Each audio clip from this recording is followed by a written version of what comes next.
Hello, everybody, and welcome to session 3 of Theros Strands of Fate. I am your dungeon master, of course, Josiah, and I am joined today by our champions of Theros, of course, except Messi. Messi's saying no. He's not mentally here. He's checked out. Thanks. I will say I like that Messi got a haircut and trimmed. Seemed like you cleaned up. I had to shave for a thing last week. Oh no, it all fell out. I don't believe that for 1 second. Stress about this game, I'm sure. Yeah, they all snapped in half. It's crazy. That's nuts, dude. That's fucked up. It's rare, but it happens. Look it up. That's the best thing anyone has ever said about a haircut before that I've heard. Oh, they just snapped in half. Yeah, it was insane. With the hair snapping too. All right. Last we left off, exactly 7 days ago, our party. Yes, Messi. We were on a boat. No, you weren't. We were off a boat. You were. We were That, Damn it! you were, and then you weren't. Yeah, you messed that up big time. Can't believe I messed that up. You were on a boat, and then you weren't. You guys got off the boat and investigated an isolated temple on the Isle of Ponos dedicated to the goddess Pharika, who is, of course, the patron deity of Gorgons, aka snake people, poison, and healing. Though you guys, of course, found the Temple of Pharika, which had been ransacked, all of its priestesses slain, and basically everything of value taken.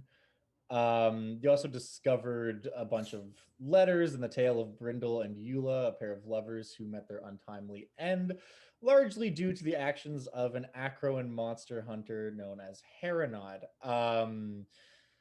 Their camp, or what was left of it, was looted. It seems like they left in a hurry. Asatoro took a bunch of money and then returned that to the temple from where it was stolen.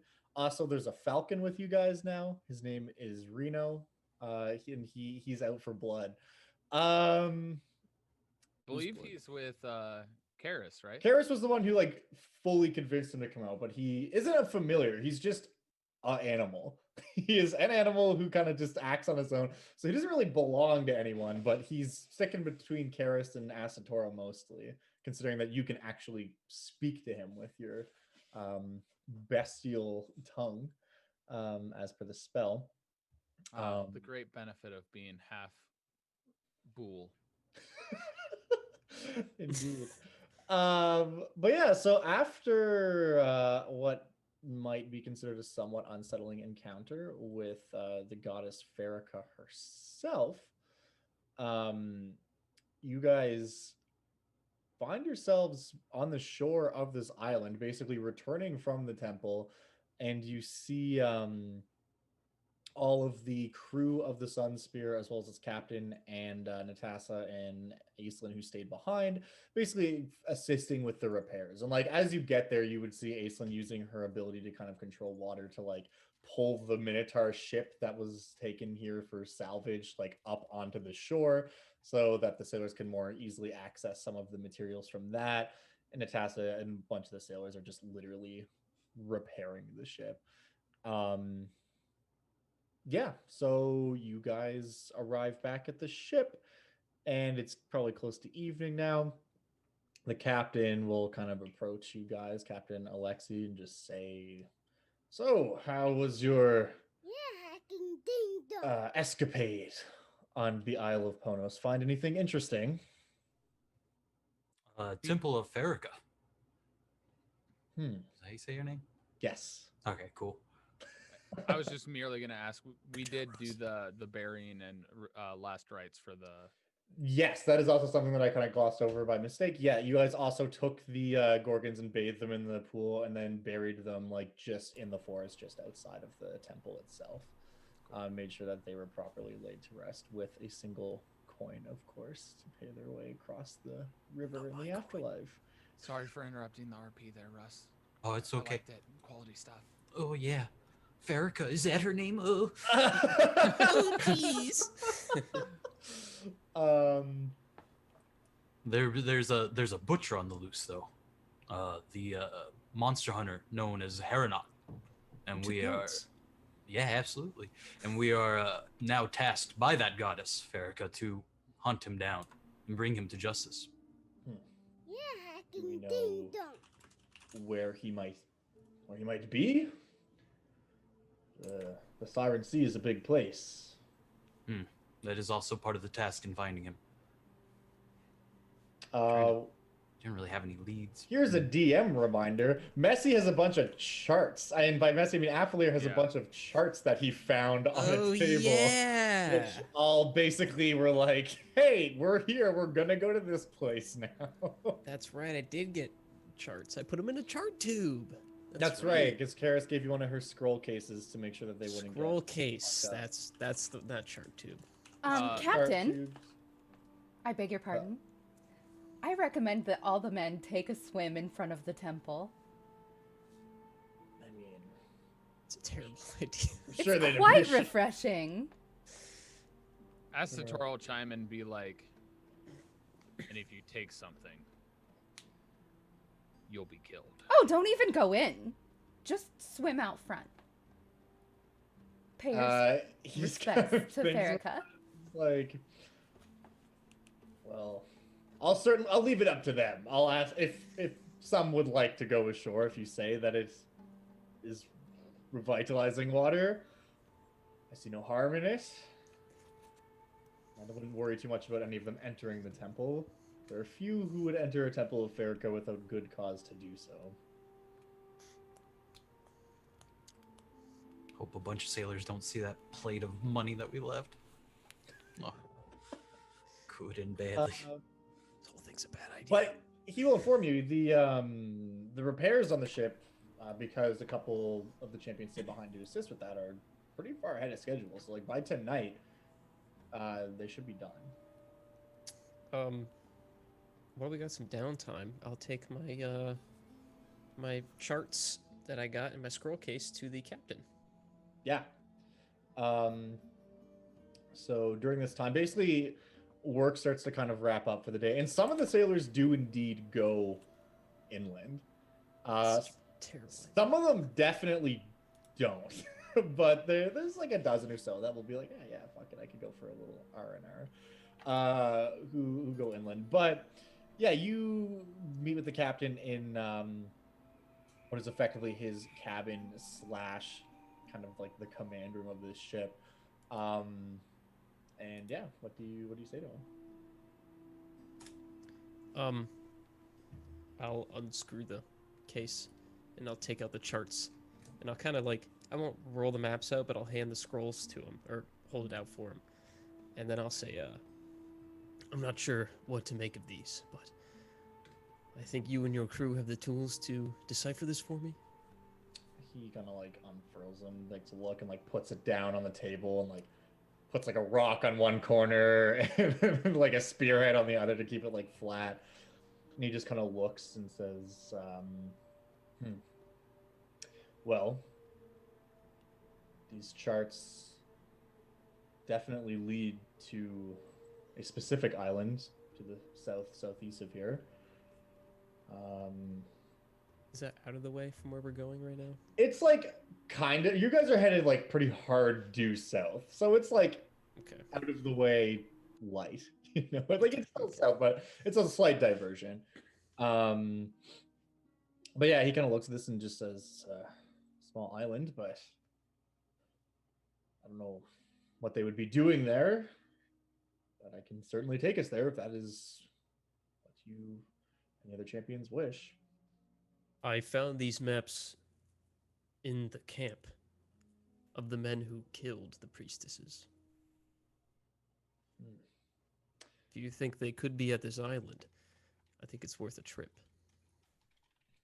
Well, I guess that's the only thing we really have to go on. It's quite likely, although it's weird that they left that there. It is weird. You said you found their... It is weird. Yeah, you said you found their camp as well. It's weird that they left anything behind, really.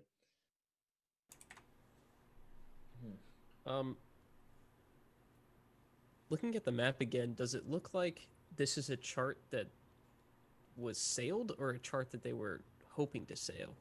If there's a difference. That's very hard to tell.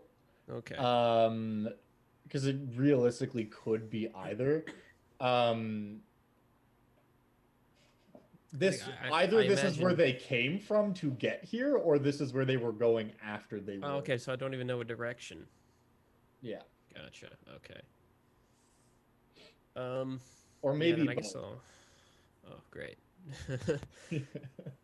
Well, that's why he's here. That's why I'm speaking to the captain. So I'll ask him. Does it look like they were headed here, or they were leaving from here? Can you tell? Says, well, that's the thing about the Dakra Isles within the Siren Seas. They're much less permanent in their location than the proper continent of Theros. They drift from time to time, which is why it's almost impossible to fully map them out. And charts like these are often done in haste to map out where they currently are and are likely to be for the coming months. But a season's chart from the same time a year ago would likely not match up to what we have today. It could be slightly off, it could be completely off. That often is at the whims of the gods and the monsters that reside within the Siren Sea itself. But this looks recent. Like looking at the chart, this is based on the star signs and whatnot that are used for navigational purposes here. It seems that this chart was definitely done within this season.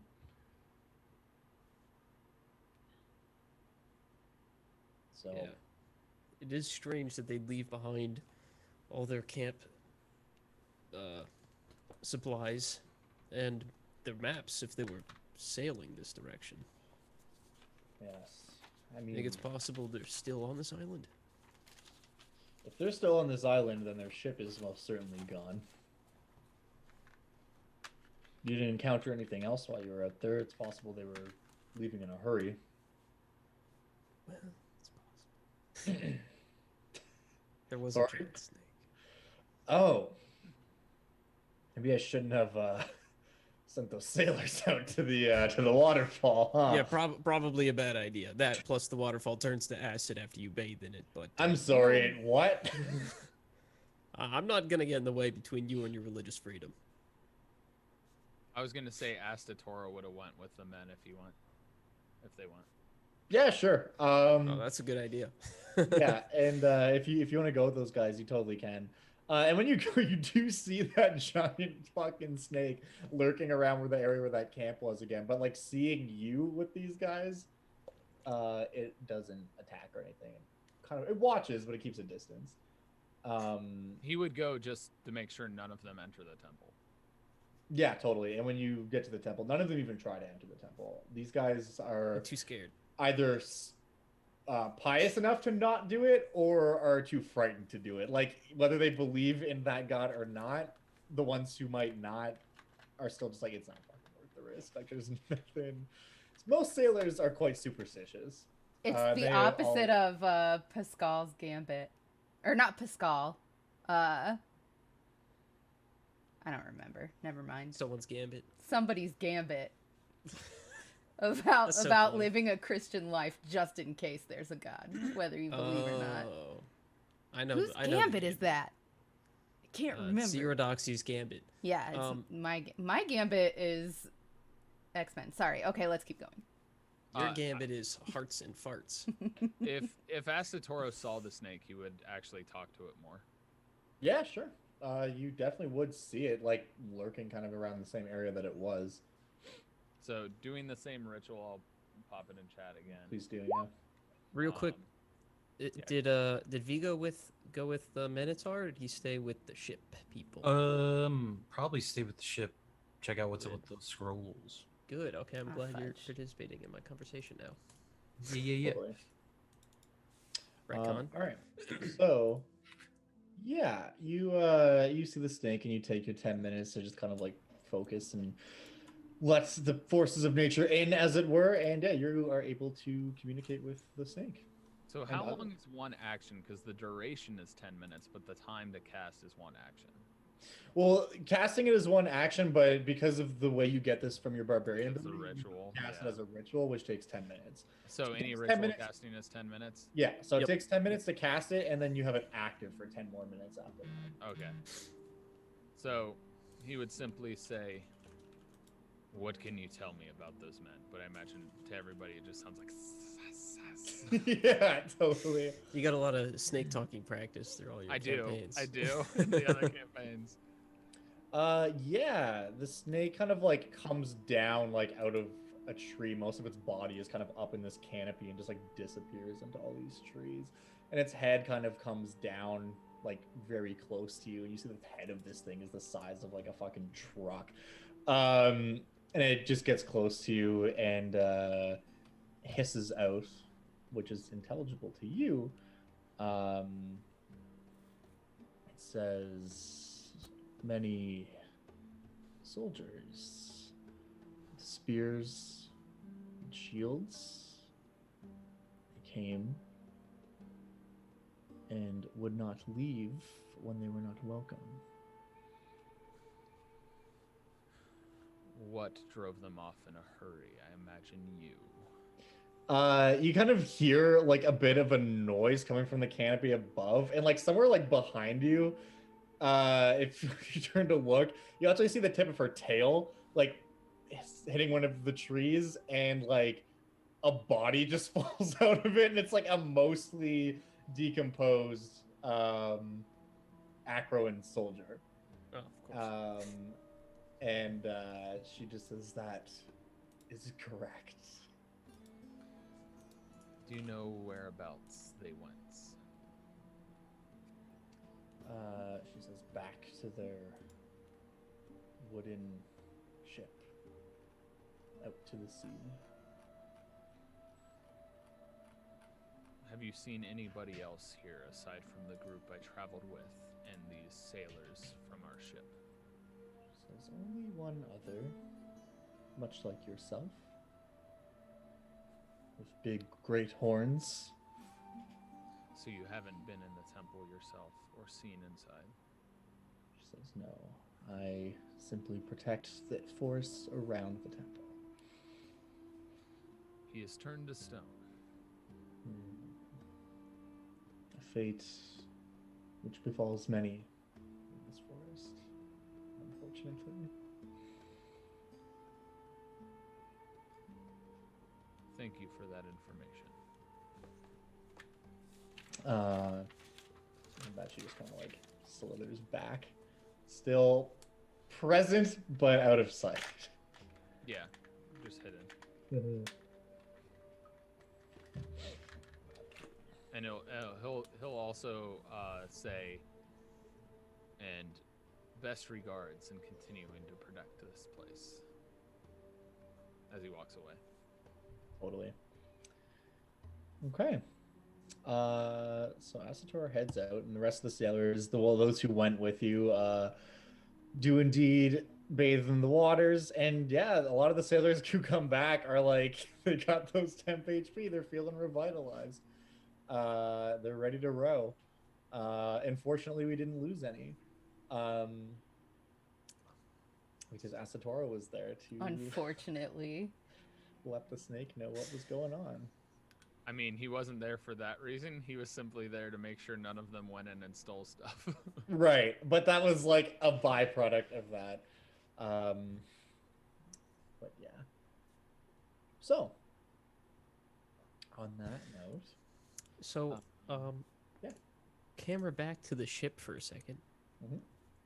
Vigo is nearby, watching us poke maps with fingers. he sure is. And Folier is going to turn to him and say, Vigo, your god of destiny seems to be giving you pretty good intuition about these kind of things. What does she tell you about this map? Does she tell you where they're headed, where they came from? Is there any way I could You can roll an insight check Okay. while looking at the map. It's very hard to say. You look at the map and like, again, as not a sailor, the symbols and stuff don't really mean much to you. You're like, yeah, this is a fucking map. Like, I don't know. But you definitely would feel like a sense of as if you are drawn, like your eye is drawn to the island, which has been marked as part of a course. Whether that's because it has been marked as part of a course or because there's something supernatural going on, it's difficult to tell. Right. I can't exactly say where or they're coming or going. The things that I've been thinking over, though, is when we found the camp, I'm sure they desecrated it, stole all the money. We also found a poisoner's kit and those charts. Do you think maybe Heron was just monster hunting, or was he coming to explore the properties of that waterfall? Maybe use it as a weapon? Because as you see, when we stepped into the temple, the waterfall turned to acid. Maybe he had the knowledge to desecrate it to turn it to acid purposefully, and then use it. Either way, I don't know what his motives are. I just know that he is a butcher and he should be brought to justice. Something you also might recall, sorry to interrupt really quick, just from the information that you guys got, which this is something your characters again would know, but you guys might not remember, is the letters did specifically mention that he was there to get something from the temple, and they would not relinquish whatever it was he was after to him. And Brindle, the Minotaur who was turned to stone, was concerned that he would resort to violence to get what he wanted if it was not given willingly. Okay. Of course, he worships the god of chaos and destruction. Of course he would be afraid somebody would do what he would do. But yeah, that... So you know that he was there for a reason and to get a thing, but what that thing he was after was is unclear. Okay. Well, we saw how they left their camp in disarray this time. There could be more clues if we just follow the map.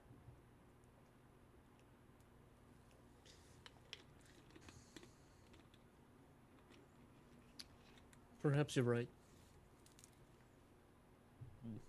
I don't really know where else we would go at this point. No other leads, no other clues. What do you think, Captain? Says, as you say, if they're not there, hopefully we find something that might lead us to them. How long will it take us to sail there? Should only take 2 days with fair seas, maybe only 1.5. Very well. So be it. How close was the boat to getting done? It's finished, or it's going to be finished tonight. Okay. Like, this conversation's happening, like, kind of during the afternoon, but it will be finished that night. Okay. Although, like, departing at night is not an awesome idea, so the captain's gonna recommend waiting until the morning, basically leaving at first light. So long as it's not a red dawn. Pretty much, yeah. No one wants that.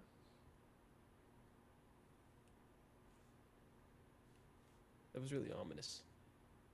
Well, usually a red dawn means storms are coming. Oh. Yeah, if you've ever been a sailor, I've never been a you sailor. would know that.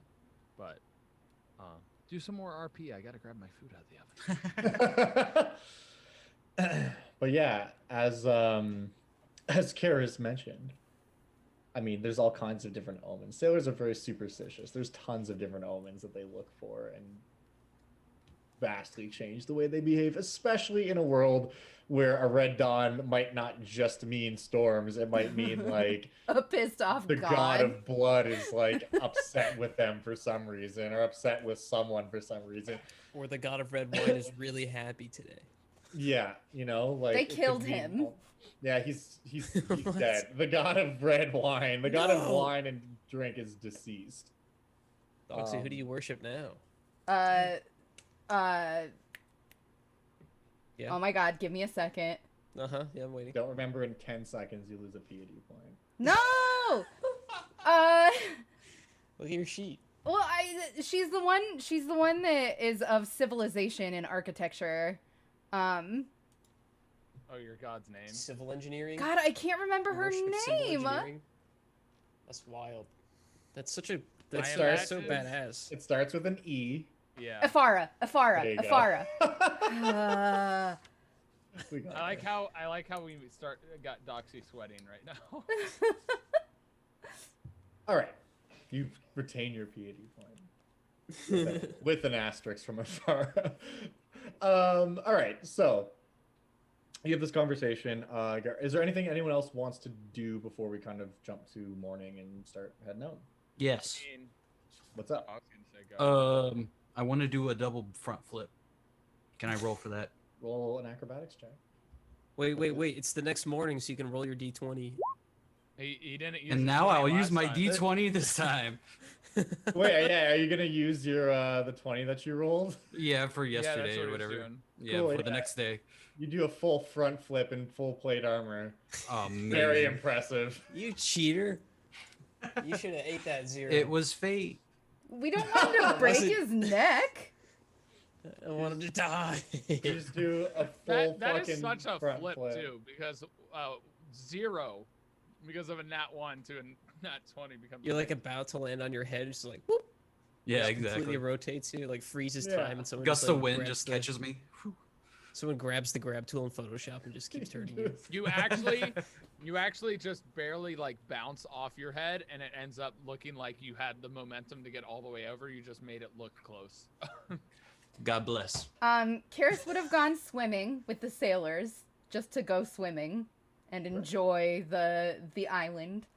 And then she would have come back with them, and she would just be like strumming on her harp and like keeping everybody's spirits up. Yeah, having any type of musician on a ship is always a great way to keep everyone like focused and on task and having a good time. Dogs, you can make songs about us. I don't know. I was also gonna say should. Asatoro is still learning archery from. Yep, 100%. So with that, we wipe to the next morning. Y'all wake up. You're on a ship. Most of the sailors are awake either before, or if you're getting up before dawn, just like around the same time as you, getting the ship ready to go. I'll store that for today. Shut the fuck up! Seriously, Give it to me. that's Oh, awesome. that is not okay. Anyways, Wait, you rolled a 0, then a 20 immediately after? No. well, the 20 was his portent for yesterday was a 20, and his Yeah, I portent for know. today was also a fucking casual 20. So Say it. 1 to 20.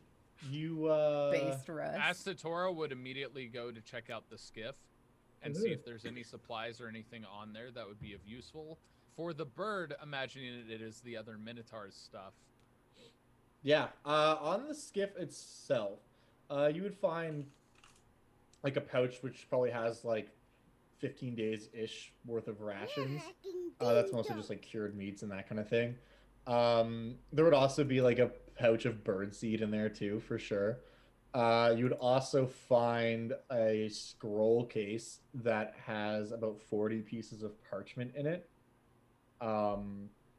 as well as some charcoal, like writing implements and that kind of thing. Call it a writing kit. Yeah, it's basically akin to like a diplomat's pack. Aside from that, you don't find anything particularly useful, other than, of course, the skiff itself, which is just here. Can I take the cloth from the sail? Mm-hmm. If you want to take some time, you can pull down the sail and Would take it it off. fit on the boat as like a lifeboat? Or is it too big for that? It wouldn't fit on the boat for sure. But you'd be able to tow it behind?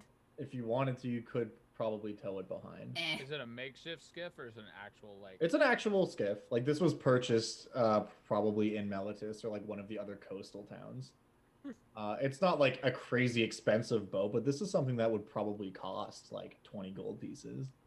I mean, generally large ships like a Tyrene or a galleon have small vessels on the side for coming onto the coast. Yeah, like you guys would definitely have like lifeboats, like little like Yeah. 2 to 4 person boats. Like This is a boat rowboat. that could fit probably like packed together like 10 people. But comfortably like 3 or 4. And It's can not be worth crewed taking by it one. with us. It'll just drag. It'll be more drag. It definitely will slow you guys down a little bit if you want to take it. No. That's why I'm taking the sail and all the useful Yeah. items on it. Cool. So you get Real those quick. items and you can take on the sail as well. What's up? Doxy, he eats pizza like that, like 3 times a week, and I have to No. watch every time. No. At most once a week. Why is it always when I'm around? There's an exception for today because I streamed all day and I didn't have a chance to order my groceries. Why are you eating it like it's a big cookie?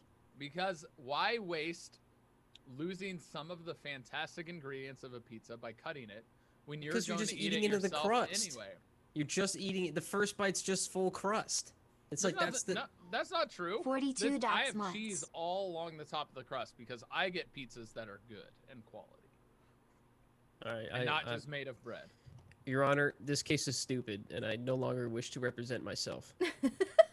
Bang, bang. Case dismissed. All right. So yeah, you guys are getting ready to head out. So Can I do a cool double front flip? you can try. Well, athletics I'd like to grant him it's bardic acrobatics. inspiration. or acrobatics. Sorry. That's what I'm talking about. So yeah, you do go to. You're like, oh man, I can do that, and you just fall forward. But I gave you bardic inspiration. Roll your d4. I don't want to. Yeah, see if you can get more than Or a d6, 0. I mean. I think I want a 0. Just take the 0. Hang on to that Just gonna- inspiration for later. Well, you only have it for like 10 minutes or some shit. Well, I'll do something. I'll swab the deck a little bit better than normal. Yeah, you swabbed the deck really good. He swabs the Thank deck you. with his tongue because he falls flat on his face. Like you go to do that, and like as you go to stand up, the captain's just standing there, and he's like, You know we I got s- mops for that, right? I slipped.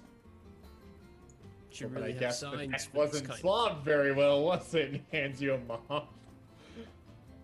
I thought cats always landed on their feet. That's racist. Yeah, can I throw her overboard? Is Athletics it check? racist? Astator will simply chime in and say, "Most cats aren't wearing armor." Okay, Awesome. can we just let me mop in peace? Do I need to be harassed every single time I have to do something? And with that, we move on to you guys sailing. At one point, you're moving very quickly. And the captain will even make a note of just being like, oof. Seems Thassa is finding favor with us today. We are doubly ahead, of course. We should get there by this evening.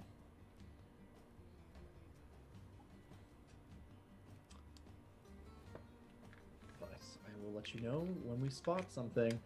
Wait, so And- we're taking one full day? Yeah, you guys are Two. leaving in the morning. You're gonna get there basically tonight, is what he expects. So, like, more than double speed, possibly? Pretty much. Like, he basically said it would be like a day and a half if things are smooth. Like, from what he explains, not only is the wind like blowing in your favor, and quite strongly at that, the sea itself is like pulling you that way almost. Yeah, if you cast your divine sense, you absolutely sense the influence of the divine just kind of like all around you. Specifically, you sense the influence of of Thassa, who is the Okay. goddess of the sea, basically aiding in allowing you passage. I wonder why she's being so nice to us today. I imagine Keranos has an impact because the winds kind of fit between the two of them, I think. Yes, generally, when it comes to the sea, Thassa is everything from the waves below, and Keranos is everything air. from above the waves. Yeah. So there's definitely a bit of influence from Keranos as well, basically just like granting favorable winds. And between the two of them, it's bringing you to your destination at a rapid pace. As the Toro actually seek out Keranos. Yeah. Or Vigo, not Keranos. Okay. It's like roll religion. Like, Yeah, okay, go find Vigo. You find him on the deck of the ship. Vigo, Yes. you are to fight a man who is known for slaying monsters. Perhaps you need to be fully prepared for what he might throw at you. No. And how would you suggest I prepare for that? He immediately just pounds his chest and bears his weapon forward. Oh, is this a spar Train or with a me. duel? All right. So be it then. He always does this. All right. Hold on. It has to do with his religion. He wants to make it's all about preparedness. So Totally. he's essentially offering you the opportunity. He's not necessarily forcing it upon you. He's saying, you can train with me, and he would show his weapon, and then he would stand straight back up like normal, not being threatening, just like. So I'm gonna walk up Shit. to Astatoro, and I'm gonna be like, "May I?" And I'm gonna grab just a little tuft of his fur, May you what? and then I just take a dagger and slice a little off. And What do you I put locks in his cast hair?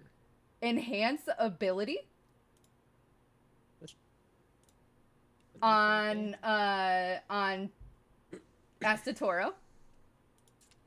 And then on Vigo, I cast Bless. Go on then. Love Let's have a bless. show. So those are both technically concentration spells, but just given the fact that this is like kind of a more of a what's the word I'm looking for? Narrative thing, I'll allow it. It's a funzo. Yeah, this isn't like an intense life or death combat, so I'll allow it. Which ability are you enhancing? Strength, I'm assuming. I would think so. My Yeah. Full strength strength? check, technically a attack would then become a strength check, right? Yeah, so I mean, basically the way we're gonna do this is It's never gonna miss. we'll just do like 3 opposed ability checks basically, and you can use either strength or acrobatics. And you get +1 d4 on your checks, Vigo, because you're blessed. Alrighty. Asatori, you're rolling with advantage because you have enhanced ability. I don't know which one's better. Sorry. The Look, advantage. Advantage, absolutely. Oh, I'm sorry. It's So- a it's a small difference, but yeah. I mean, not that small, but you know. Can I vary up what they are? Yeah, absolutely, if you want to. So I imagine you choose one, Russ. I choose one, and we do oppose with. Are we opposing with like I oppose with strength versus whatever his best is, or Yep. what? Absolutely. All You right. can basically pick and choose between the two. Guess we just And do then- athletics checks then. Yeah, I guess. Yeah, I guess you guys are both better at athletics, so it's basically I mean, best. acrobatics is technically better for me. Really? Alright, well then let's do athletics, then acrobatics, and then we can have a nature off. I don't know. Um. I don't know. Intimidate. Maybe chat should pick. Yeah, we could do. I mean, if we want to structure this as if it's a fight, we can do athletics, acrobatics, and like perception for like trying to notice gotta like, what the intimidate other at the beginning, person's though. gonna do. How about insight? Insight. Or insight, I guess, might be appropriate. Yeah, insight's I think maybe We'll more. play appropriate. Trivia Pursuit real quick. Yeah. All right. So, So hit me athletics up with first. athletics. That's Alright. very good. That's also very good, but not quite enough. Wait, yes, that is He has the D4, right? D4. Oh, Oh, that's right. right. You have to add a D4. Blessed. He has a higher athletics. Hey, Okay, so you win on the athletics, and then hit me with that. Excuse me, with that acrobatics check. go ahead, Russ. You roll first this time. Roll your d4. Oh, there's no Not gonna, saving. not gonna matter. Yeah. All right, so then 9, and then lastly hit me with those insight checks. Ooh, that's high. Oh! That's, So while Vigo might get the upper hand in his application of force, Asatoro is able to get out of the way faster and also predict movements a little bit better. He's more tactical. Yeah, exactly. He stays cool under the pressure. And in this sparring match, Asatoro comes out on top. But since you guys took some time to spar, you guys both get inspiration if you don't already have it. Sweet. For doing cool guy stuff. Cool. But the rest of the day goes on, and eventually, you come up on what is indeed a small island. The sun is just starting to go down. It's still light out, but you come up on a relatively small island. Can I get perception checks from everybody?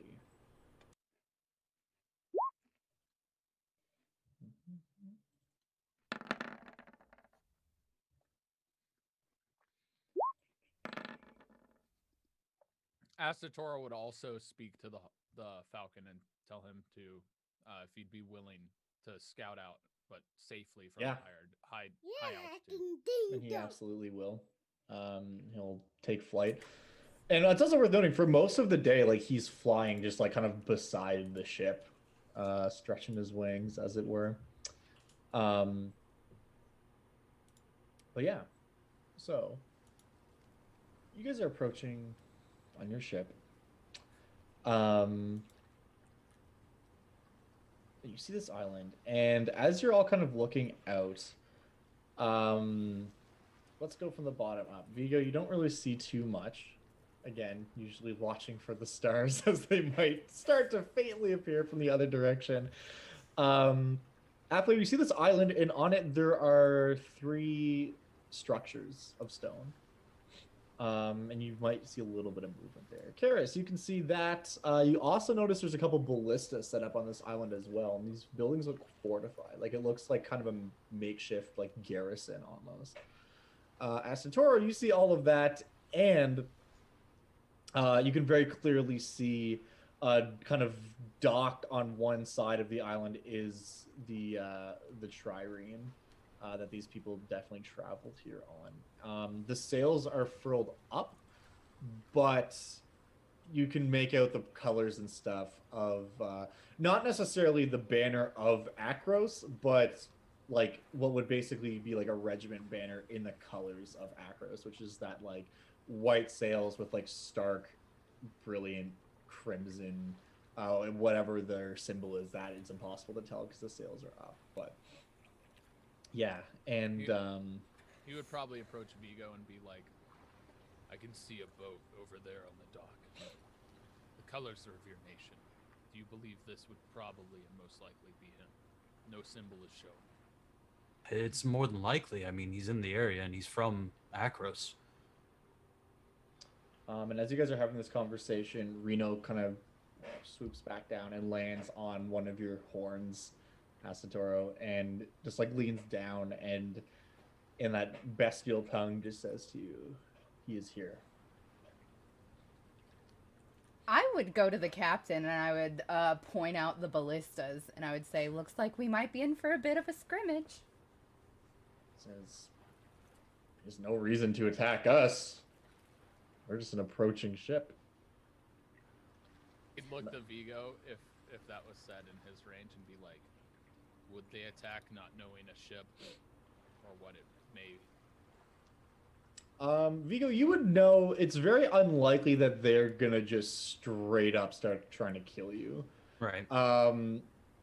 In the mind of the person who did this, while it was a heinous act, he probably viewed those Gorgons as like monstrosities to be killed. Right. seeing another trireme flying Malaysian colors, not only that, but bearing the symbol of the Emperor, which is like the Malaysian symbol on the sails, which is kind of like superimposed by like this black and gold symbol of like the laurel wreaths kind of wrapping around it, symbolizing that this is like a Malaysian ship of the Imperial Army. That would be like a straight up act of war if you were to attack you, which is like, there'd be no reason that they would, unless they like knew that you were coming here specifically to kill him, which there's no way they could know that, really. Right, yeah. Just to be on the safe side, maybe we dock elsewhere. To put this in perspective, this is a very small island. Like, they definitely see you coming. Like, there are like a couple acros. Right, I just want to be out of range of the ballistas. Yeah. I mean, if you were to go on like the northwestern side of the island, the ballistas aren't really like facing that way, so. Then we have a ballista and they have 0. Yeah. Perhaps our amphibious friend can get over by their boat to make sure they don't run. Yeah, and as you're kind of talking about this, Aislinn will just be like, that I can do. You want me to sink it? Because I can sink it. Only if necessary. No senseless destruction. I Yeah, have she the can- C4. She can at least like jam up the rudder and stuff so that they can't really steer it. Although triremes mostly rely on oars and stuff like that, but she can do a bit of damage to make it unmovable. At the end of the day, Vigo, this is your people. So I leave the decision to you. But I advise to be prepared. I'm prepared to carry out my God's will. It supersedes even humanity. So, as you guys approach this island, I guess the plan is to go to the northwest portion of the island, because that is kind of where you will be out of range anyways of any ballistas, or rather the ballistas aren't facing that way. And Aislinn's gonna go over to their ship. She's literally just, as you're approaching, gonna just jump off the fucking boat into the water, and she's just gone. You can't see her. But yeah, as you guys get close to the shoreline, and the sails go up, and the ship starts to kind of like make an approach to anchor, so that you guys can get off onto the beach. You'd see there are a bunch of Acroan soldiers around here. As you get closer, Vigo, you especially would recognize this immediately. These guys aren't part of like the formal Acroan military. Like, they're not all like, if they were, if this was like a unit, like a hoplite unit, they would all have like the same symbol on their shields and that kind of thing. You see kind of like a mishmash of different symbols among some of the shields and weaponry that these guys are wearing, which to you would kind of give the impression that these are most likely retired soldiers, like people who have at one point served in the military but now are just kind of doing their own thing. And like, just what you know about Herinod, like, he travels with basically like a band of mercenaries. Like, these would be people he hired to come with him on his like hunts and that kind of thing. Okay. Something else you would see as you get close, the other trireme, which is docked on the southern part of the island, is on the back of it. There is like a pretty large whale-like creature's carcass that has just been like hooked, and it has clearly been dragged behind this ship. And there's actually 2 Acroan soldiers who are like cutting it loose, basically, like pretty much as you get in, and it just like is bloodying the water around it. And as you guys come up to the northwestern part of the island, you do see a lot of the soldiers kind of keep doing their thing. there's only maybe 5 or 6 that you can see out in the open at this time, but there are 2 of them who like come over, and they don't look necessarily hostile. Like they don't have their weapons drawn or anything. They're just walking over towards where you guys are getting ready, and they give like a wave to the ship as you guys go. And I'll bring you over to a map here, just so you can kind of get a much better idea of what it is we're looking at. Boom. In Asatoro's mind, he's already about to enter rage. You're just fucking seething on the brink because that creature is being killed, and he imagines it was unnecessary slaughter. Yeah, I mean the creature itself is definitely already dead, but they're like cutting it down now. Right. It's just a matter of the fact that like, did that creature need to live, or need to die? Need to die, yeah. Was it out of self-defense, or did they hunt this thing and kill it out of pride? Game, yeah. But yeah, so I just kind of put you guys all across the beach here, minus Aislinn because she is over by the other ship, kind of checking things out over there. But yeah, as you guys kind of hop off the boat and step onto the beach, these 2 Acroan soldiers, who again look very much like the ones who were with Vigo and his entourage, although their armor is probably a little bit less pristine, as they have been out on the road for quite some time, but still with that bearing of regality. They approach, and one of them just raises up a hand that is a spirit, and he says, "Hail, travelers! Hail, soldier!" Brings you to our island." Karis just waves like that Tom Hanks gif. Yeah. Asatoro just stands imposingly, very clearly showing that he's not happy. Yeah. We're looking for someone who we believe may be with you. We seek Herinod. The soldiers kind of look at each other, and one of them's like, "Ah, yes, that I guess should come as no surprise. He is quite renowned. Follow us. We can take you to him." There is an audible like from Asatoro, renowned. And they will kind of take you over this way. Let's follow, gang. Yeah, you guys can feel free to move yourselves on the map. That's the sound I make when I walk. It's a medical condition. Yeah, everyone's just been like cool about it, not saying anything up until now. But these Acro soldiers don't know, so they're making fun of me. Yeah, they're just like, "Yo, what's up with this fucking guy?" Like, I'm too close. Hold on, let me get some space there. and they'll take you down here. Yeah, and they kind of lead you down this path. And Herinod is indeed, he's the guy with the token that looks different. You see him over here, and he is this dude wearing clearly the Acrosi armor, just like that bronze breastplate. If you right click as you're moving your token, it will Whoa. it will Oh my. like do a Oh. path. Isn't that dope? Wait, did you guys see me like move around? Yeah. You don't see yourself move like we do, though. Oh, But yeah, that's cool. You went That's a cool. triangle. That's really cool.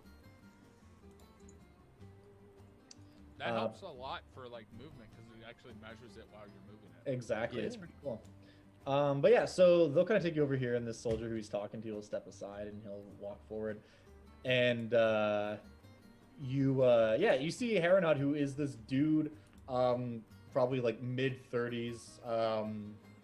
He looks like a warrior when you look at him, like a warrior in his prime. How's his hairline? His hairline is supreme. It's great. Yeah, he's got Roll for great hotness?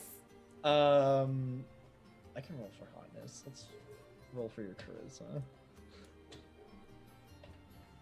Hey, hotness and charisma don't have anything to do with each other. Yeah. I mean, just look at Tyler. He's like a little above average. Excuse me, Messi? Wait. I'm not letting this slide right now. Hold on. Wait, 46 is roll for hot. Drop the lowest. Oh, drop lowest. Okay. I mean, that's pretty high. That's a high roll. That's a high roll. Yeah, so he's Average would be 9, right? 10 Mhm. is your perfect average. because there's no 0 on the dice. Oh, so 10. every second one is like a 4 instead of a 3. But yeah, Technically, the minimum you can roll is a 3, and the maximum you can roll is an 18. So the middle of that would technically be an 11. The minimum you could roll. Yeah. You're right. Imagine rolling 4 ones. Anyways, Anyways, 4 ones couldn't be me. So, yeah, he's this guy with this clear crest of Acrocy armor on his chest, the bronze breastplate, and you see at his I rip, did it wrong. at his sides are these two That's what I did twin short swords. Fuck. And he basically just walks up to you guys. He says, "I was not expecting a group of champions traveling on an imperial vessel. What He's hotter than both can of I us. do for you?" I'm sorry. Yeah, it's hard. Sorry, Doxy and I were rolling for attractive levels. Oh, I saw that. Yeah, Yeah. I was hoping it stayed charisma. yeah, it was super relevant and cool. Anyways, yeah, so he was. Astatoro would actually, when he speaks up, would just, in his rage, would break through his wisdom and intelligence, and he would just simply say, "You," in like a negative tone. He just looks at you and says, "Yes, me, Herinod the Monster Slayer in the flesh."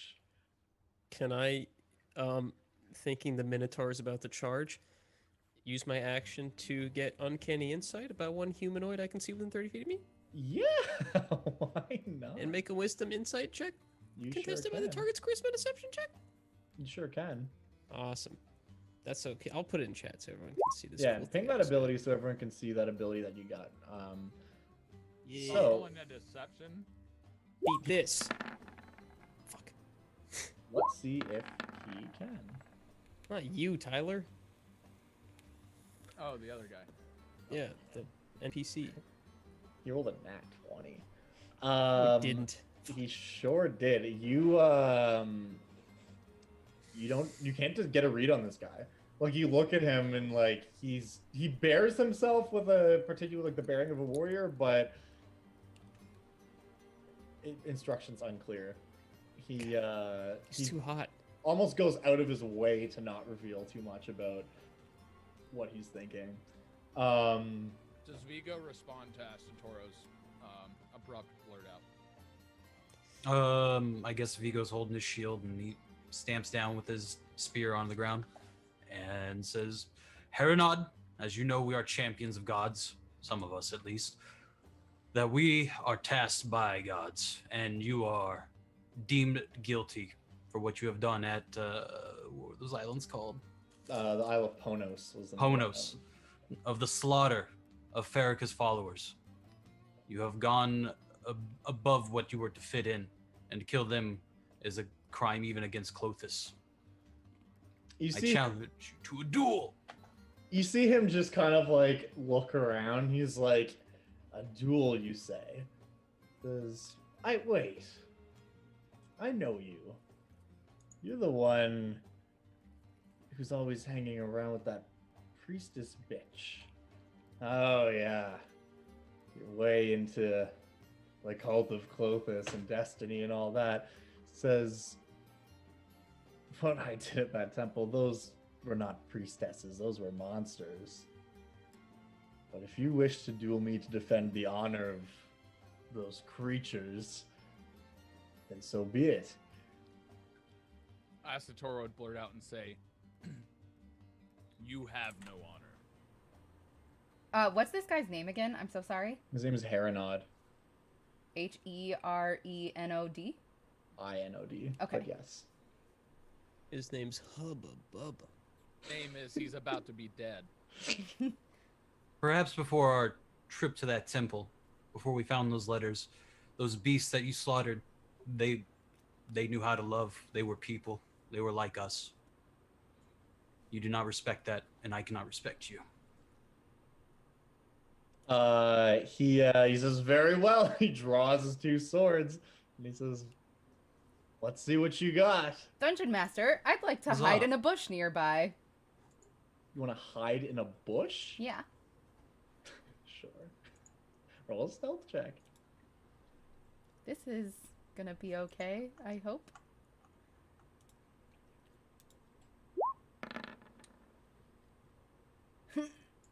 Everyone sees you.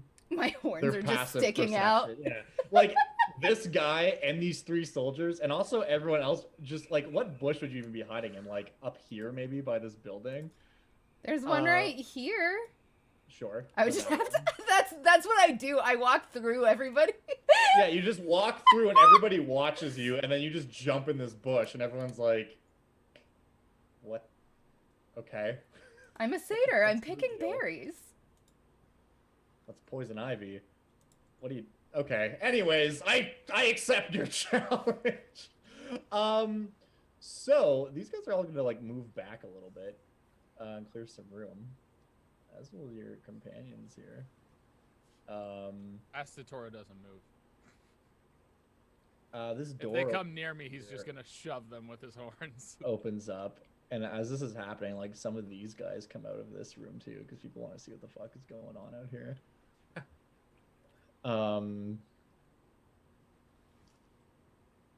These guys from up here come down. Everyone's real curious about what's going on over here. That's a lot of people. But yeah, so you challenge this dude to a duel. So the way that this is going to work is it's basically just standard combat. The only difference being anytime I run straight up duels, we roll initiative every round. Okay. So if you go last, then you roll well the next round, you might get to go twice in a turn or twice in a row, and same goes Okay. for him. Yeah. Just because it mixes things up a little bit. Gotcha. But yeah, so why don't you go ahead and hit me with an initiative roll? Oh God. Going well. Do you want to use your fate die? No, that's for an attack for sure. Astotoro will look to his bird and tell the bird to take off. Yeah. In case things get hairy. Yeah, I'm worried about you, buddy, so I'm just gonna Okay, lay a fly over. paw on your shoulder, Tyler. And I'm just gonna, like, grip your shoulder and make sure you don't go running in. So you rolled a 1. Well, believe it or not, he goes first. And Recount. I want to recount. No, this is fine. This is fine. he's gonna back up a step, and he takes on a stance as if he's like anticipating you. And he kind of like rolls one of the swords at you. He's like, "Come on, big man, let's see what you got." All right. It's your turn. Let's see.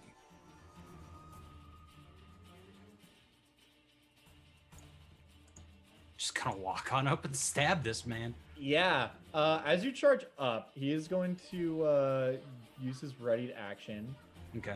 and he's going to make an attack against you. Which misses. So he like swings at you with one of his swords, which clatters on your shield. And it's your turn to sort of continue. Gotcha. Let's see.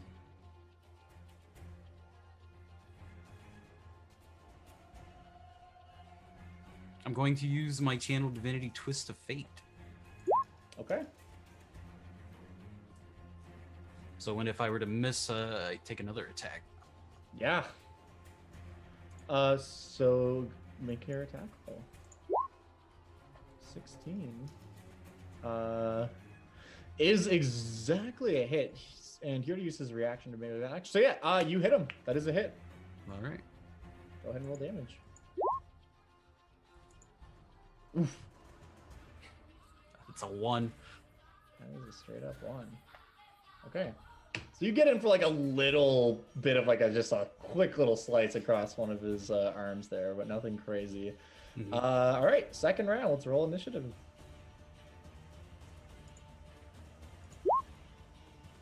He goes first again, Okay. and he's gonna make 2 attacks against you. The first one is a miss. The second one is a hit. And that is going to hit for... you take 5 points of piercing damage. Gotcha. Okay, go ahead. Oh wait, I had temp HP. So.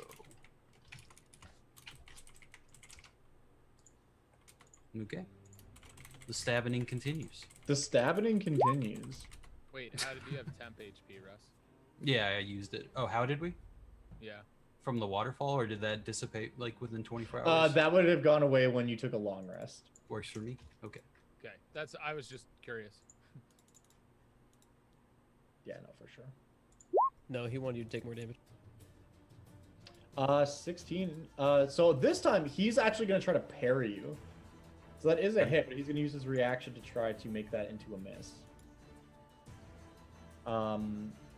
Which I guess means you can use your channel divinity now if you would like to re-roll. Sure, I'll take the chance. So here's my question: in parry, isn't parry you roll to reduce the damage? There's different versions of it. The one that he has basically gives him a flat plus bonus to his armor class against one attack he can see. Gotcha. Because there are ones like the monk's ability that.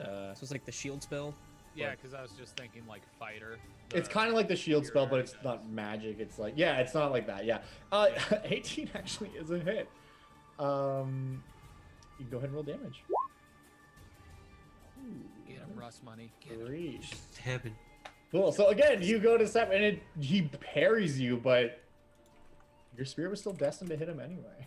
And he parries it up and turns it into a glancing blow, but takes a bit of damage. His turn, he's gonna move up here, and he is going to make an attack roll. Which misses. Oof. So he tries to hit you, and you block with your shield, but then he comes around with that second blade and hits you for 8 slashing damage. Also, can you please make me a strength saving throw? He's trying to trip you as he does this, but he does not succeed in sweeping the leg, and you stay up. Which brings us to our next round. Go ahead and roll initiative. In between rounds, can Karis pull off a sneaky soothe song to heal Vigo? The Sue song has... Oh, that one's the make noise. Yeah, everyone's going to see you do that if you do that. Because it's audible, and there's 2 guys standing right beside you. You can do it, but everyone's going to see you do it.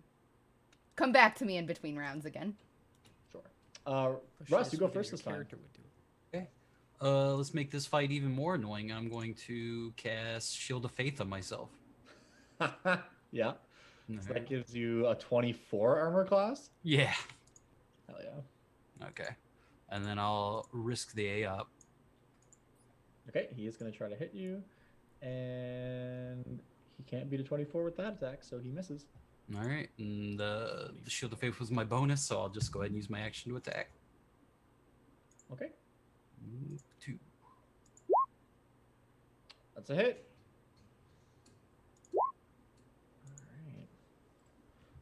Boom. Okay, on his turn, he is gonna just straight up charge at you and attack you with both swords again. Can I pull Arm Master to attack him? He's already within your threatened reach. Can you ping Arm Master for me? Yeah, of course. Read the text on it. Yeah. However, by Crowstaff or Sphere. Other creatures provoke opportunity attacks from you when they enter your reach. Yeah, so no, because he's already within your reach. Okay. Yeah, that's fair. But yeah, he the first attack he misses you twice. Okay. He's able to pretty easily block. And then we roll initiative again. You go first. Go ahead. Let's try this again then. Go ahead and A-op if you're going to. Oh yeah, he's gonna try. Misses. Okay. Shield of Faith. I'm gonna stab him real quick. Stab him. That's a hit. Okay. And then take Leading one him. more step back. Yeah, there you go. Whoa. And that'll be my turn. Okay, so he's going to come at you again. which provokes an attack of opportunity if you Right. take it. There it is. Uh, My And I'll God. stop him bro. with Sentinel. Hilarious. Yeah.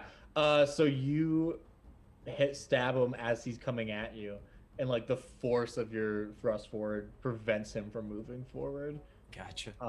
Without skewering himself.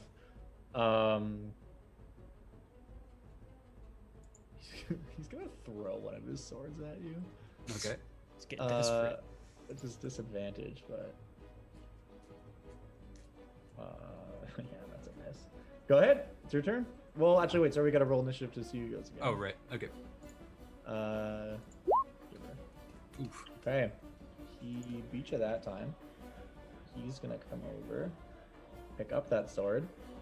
Boom, boom. The first attack misses. The second attack does hit.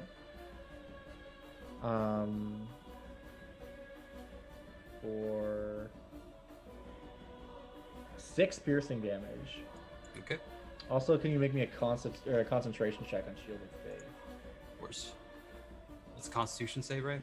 Yeah. You need to beat a 10. Easy. All right. It's your turn. All your low rolls have been initiative, and all your high rolls have been everything else. Usually that goes, yeah. Give him an old stabbing in first. Bring him closer to Toro. I want to shove him. That is a critical hit. I have to ask, are you smiting? Yikes. Oh, damage. right, yeah.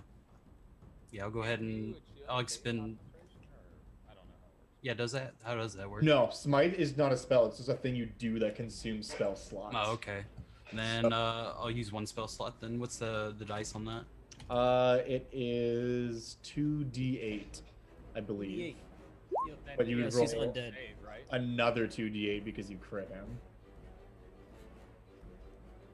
Which is the only reason why I asked. Oh my god. So He that's 18, explode? that's 22 damage. Did he explode? Yeah, so that second attack, you just fucking thrust, and it just like right through his breastplate, into his chest, and he drops to the ground and is just straight up dead. Okay. Astatoro's gonna walk up and behead him. With his axe. Karis will come out of the bushes and cure wounds on Vigo. Let's go ahead and do it at 3rd level. Hit me with that good shit. I will say he enters his rage as he beheads him.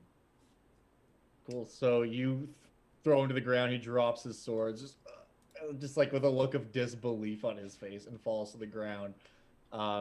As your smite of Clothis brings this man low. And then Asator comes up and just fucking cuts his head Oh, I off. don't even need to move.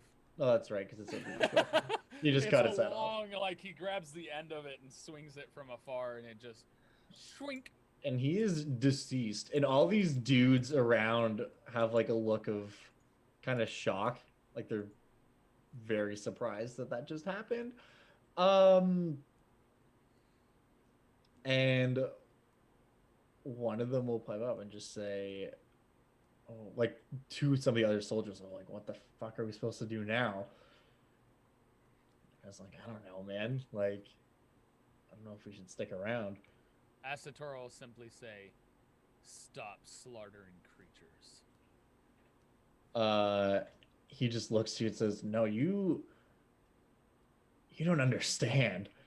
The whole reason that we were here was as part of a monster hunt. Well, this man led you astray and did not lead you to monsters. He led you to people. And how exactly is a whale a monster? Says, no, the whale was the bait. And as he says this, We fucked up.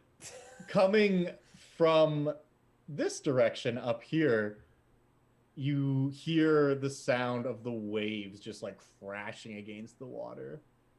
And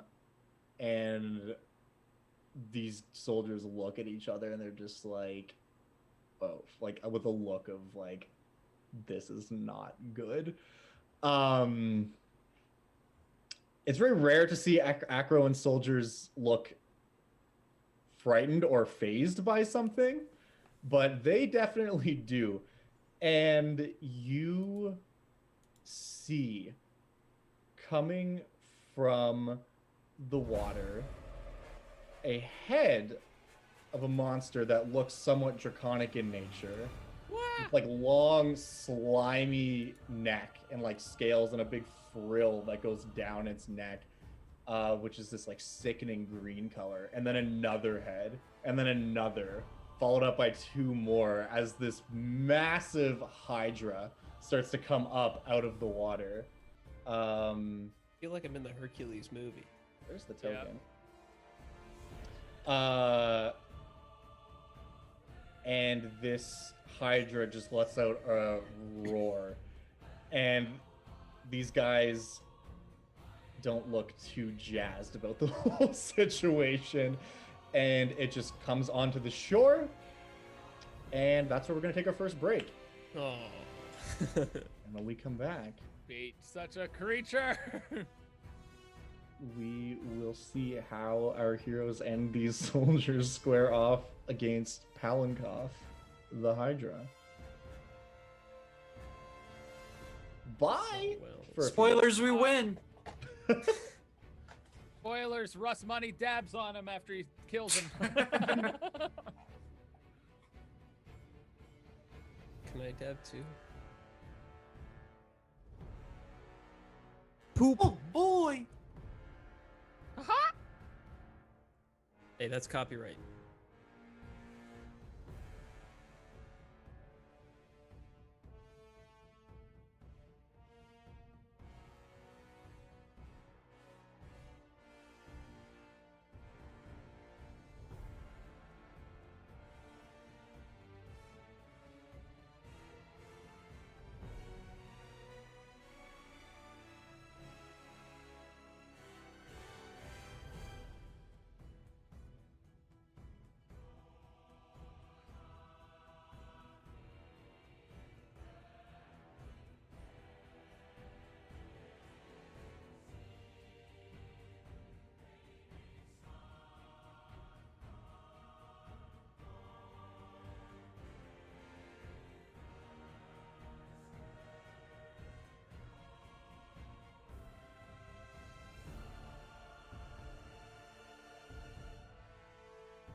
Can they still hear us?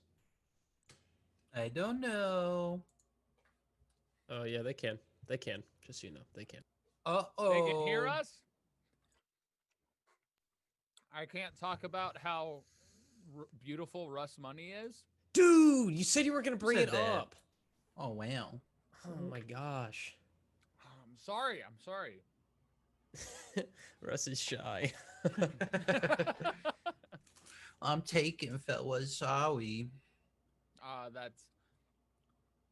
That doesn't mean we can't schmooze. Oh, that's true. I'll accept compliments, no problem. Can I get that word in a definition? Can I get the definition of that word? Do you not know the definition of schmooze? Can you give me your definition of schmooze? It's kindly hitting on or complimenting somebody without offending them. I thought You it know, was just like vibing.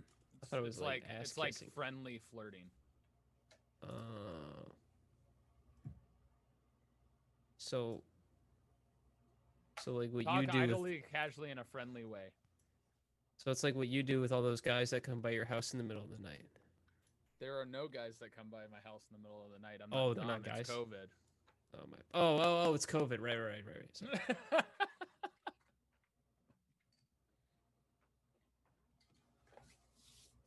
Nobody.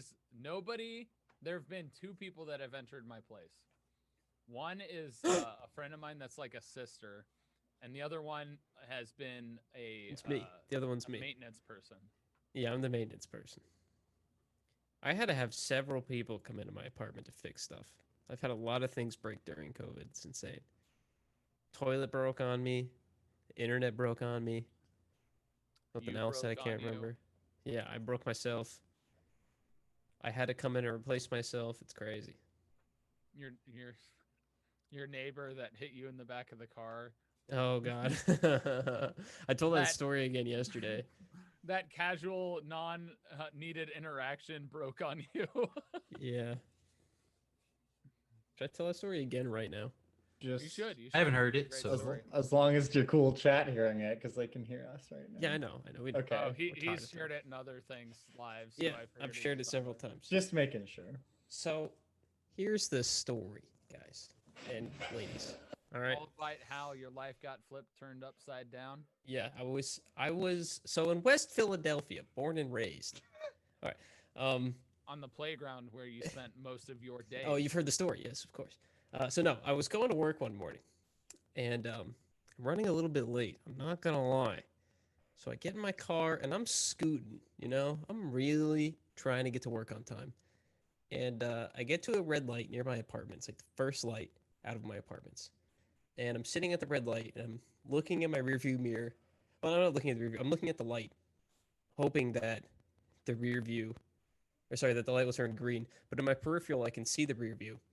And I see, oh shit, someone's heard it. And I see a car coming up behind me in the turning lane at the light. And I'm thinking to myself, I'm like, that car looks like it's coming in a little too fast. I don't think that car is going to stop in time. I think they're about to hit me. And I'm like, okay, so what should I do? So I remembered a story that my friend told me. And I was like, oh, right. I'm supposed to take my foot off the brake so that when they hit me, the momentum transfers to my car, pushes me forward, and then I stop. And then there won't be as much damage to my car. So I take my foot off the brake for a millisecond. And I'm like, wait, there's a car in front of me. I can't do that. So I slammed the brake again. So I just kind of lurch forward a little bit. Right when I do that, the car hits me in the back. I'm like, fuck. They weren't going that fast, though. It was honestly pretty slow. I'm like, okay, all right. I'm just going to check the damage, and if it's not bad, I just got to get to work on time, so I'm just going to leave. So I park the car, I hop out real quick, I go and look at the bumper. Honestly, it's not that bad. There's like a scratch. It's not bad at all. And I'm like, oh, thank God. I can get to work, I can be fine, everything's good. So I turn around, and this girl's about my age, getting out of the car behind me. She's like, oh my God, I'm so sorry. Oh man, I really didn't mean to hit you. And I was like, oh, no, it's fine. There really wasn't any damage to my car. I think we're good here. I'll just go to work if you're cool, and we can just call it there. And she goes, oh, really? Yeah, I kind of got to get to work. I'm in a hurry, and there's no damage, so it's fine. I'm not worried about it. Oh, well, you're really cute. Are you sure you don't want my number or something?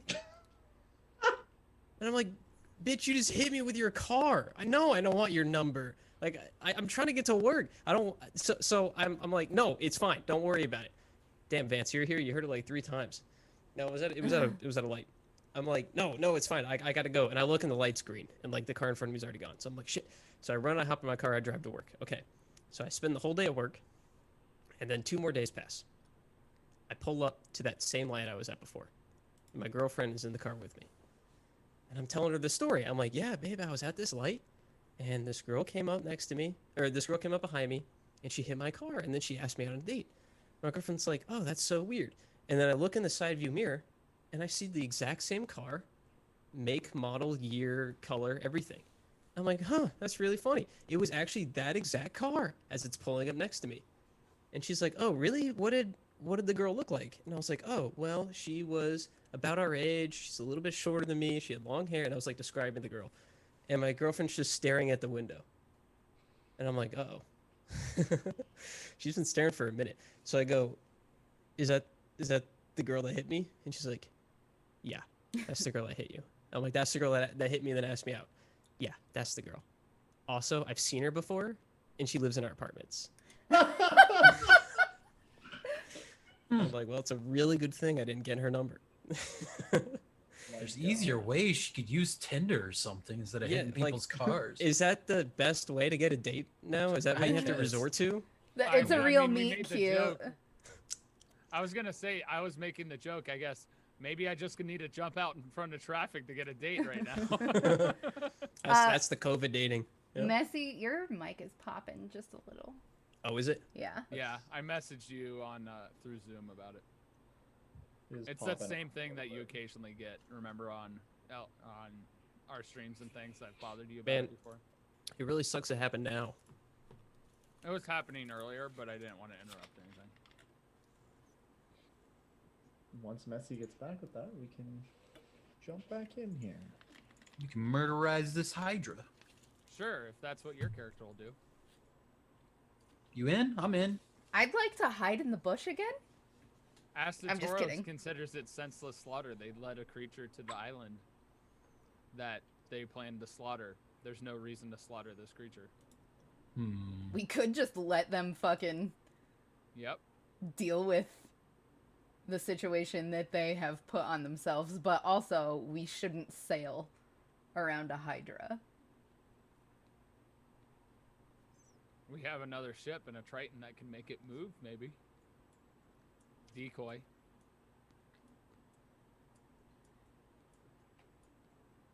I bet it would take it 2 turns to fucking destroy that ship and then catch up to ours.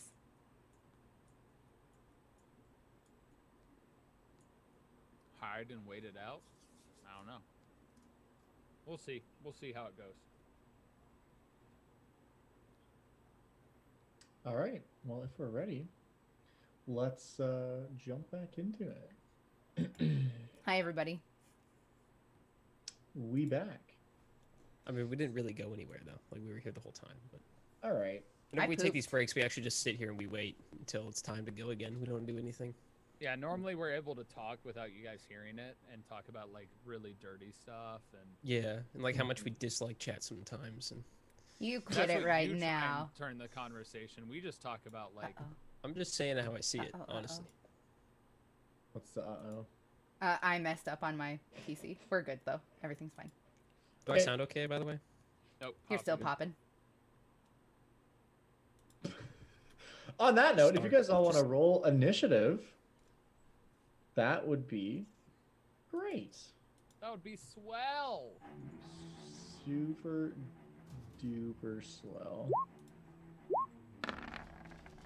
Wow, I might actually not have the highest initiative this time because of some pretty nice rolls there. Okay, I think I fixed it for real now. Yeah, that sounds good. I didn't click on my mini. All right. No, I did. Should have counted. Yeah, I put you in the initiative order. You're good. Okay. I just need an initiative roll from you, Messi. Oh my god! That critical 19. So, at the top of the round... I got a 19 and I still go in the middle. I'm just glad I'm already raging because I raged when I chopped. That's true, actually. At the top of the round, it's Karis. Oh, okay. I'm going to...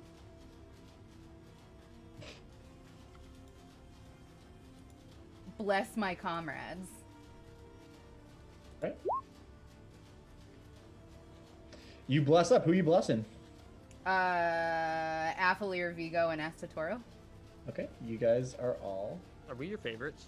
Obviously. No, like in roleplay though, are we your favorites? She's terrified of Riga. Fair. Only Terrified of only Riga. in the way that That man saved you. only Or in horseman, I should say. a way that a He's like- satyr can be scared of He's like anything. Purely the most- sexual like fear. the most gentle dude. Yeah, but she watched him flat fucking tear apart some motherfuckers. That's true.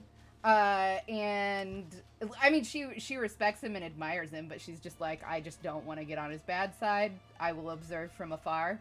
Aslan and Natasa kind of keep to themselves. And she likes Aspa, but you guys are her favorites for sure. Like, she spends the most time with you guys. We're winning, guys. We're winning. What else are you doing, if anything?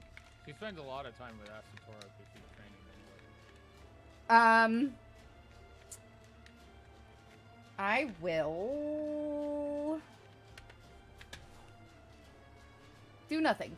Do nothing Okay. else. I'm gonna stay right here. Let me measure actually real fast. Sorry. Yeah, I'm gonna stay right here. Okay, now we're gonna do some morale checks for these guys to see what they do. 1, 2, 3, 4, 5, 6, 7, 8. Okay, starting from the top. This guy is like, huh, how about maybe fuck this? He's dipping towards the boat. This guy throws up his shield and goes down the path. This guy is also like, yeah, maybe fuck this, and starts moving towards the boat. This guy is actually, he would go down here. Is gonna join up with his other dude here. It's a good thing there was a guy on this ballista up here. Right. This guy's gonna come over here. Stance up with those guys. The rest of these guys all fucking fail. Cool monster hunters. They're mercenaries, dude. We beheaded their leader. And the guy who was gonna pay them just got fucking decapitated. So they have no reason to stay here. That's them. Aspa is gonna fucking dip off up here and get her bow out and get ready to do some shit. Athalir, it's your turn. What's the range of a ballista? Like 300 feet. 300 feet. And then Yeah, like you could- 1,000 feet with disadvantage. You could hit him from here. if That's you what I was thinking. How hard is it to turn a ballista? Um, Can I like perception check from down here to see if it's mounted, or do I need to go up there first? so the ballista are both like ready to fire, basically. If you wanted to go to this one, you'd have to like turn it to face that direction. Should probably take an action anyway. That would take an action to like move it around and stuff. Yeah, for sure. I imagine it would take a ballista. It's not an easy thing to move. It's Yeah, I'd have to definitely do a not check on it, whereas the one up Definitely there is have to already make a strength ready. check. All right, I'll what is it? An action to dash? So move Yep. in an action. All right, I'll do that, and I'll go to this ballista. So I can move 35 feet. So I can move up to Yep. 70. You gotta do the. You gotta do the path though. Yeah, the path. So this is like a 10-foot incline. Oh yeah. Where was I? Hold on. So you were here. Yeah. Wait. So yeah, you'd be able to get. There. Like 75 Shit. right here. Yeah. How hard would it be to scale? It'd probably take too long to scale. Shit. You can dash. You just wouldn't be Yeah. able to act this turn. Do a I running wouldn't be able jump. to get there. I wouldn't be able to get there this turn. Cutting the corner as much as I can. Yeah, so that Yeah. Is that within 30 feet for next turn though? Oh yeah. Oh. No, not quite. It's actually just out of range. That's great. You know what? I'll just do it the old-fashioned way Oh my god. then. I love it. I'll move up here. You can move up with those guys? Yeah, in their line. Yeah, sure. And I'll try to encourage them to fight with us. Are you gonna ready an action to do anything? To dodge action. Okay. Sure. Can I encourage them to fight with us? Do they look like they're gonna flee, or do They look like they're ready to fight. Awesome. Like these guys are Acroan warriors, and like maybe some of them have forgot their honor since they've retired and become mercenaries. But these three guys, especially, are like, All right. like they're not about to run from a fight. I'm sure you didn't line them up for any particular reason, so I'll just stand amongst them. Yeah, they're basically just making a shield wall. Effectively, is what they're trying to do. Just getting ready. Perfect. That'd be my turn. Okay, cool. Next up we have good old Rigo. What is he gonna do for us?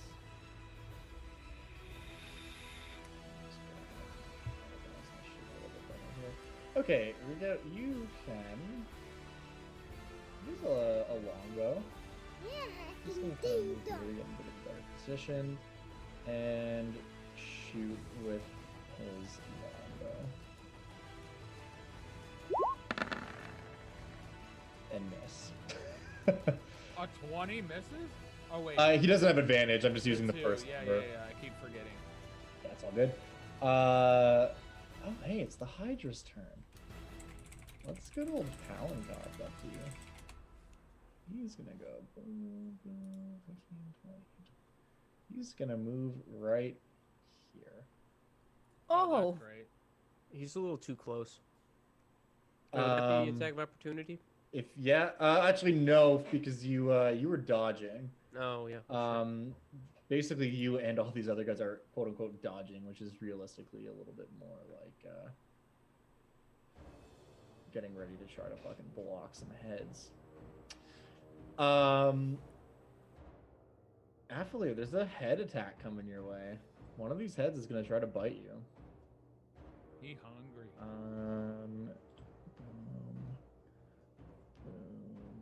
Do the roar.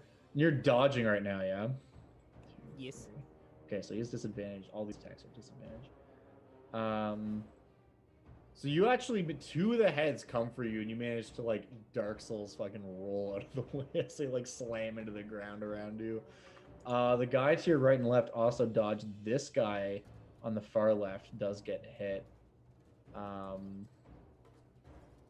He's still alive. Guy number 1, no. Not guy number 1. Unnamed NPC 1, no. That's its turn. Asatoro, it is on you. Honest question. Yep. Do I have any inclination if I can speak to this creature?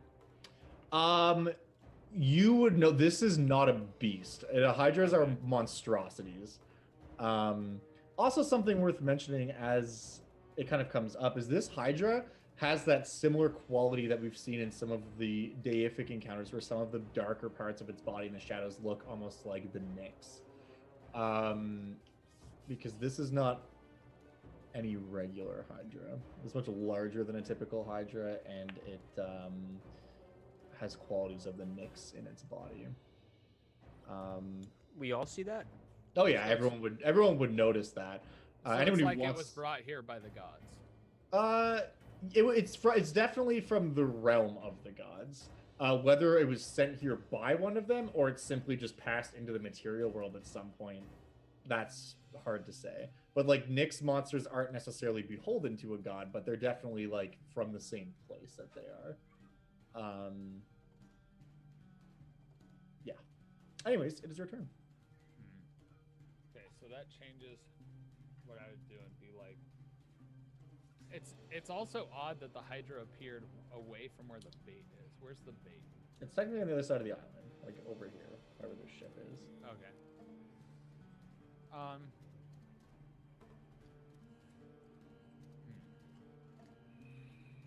It's such a debate because I don't know whether he'd want to fight it or if he'd want to get out of its way. You know what?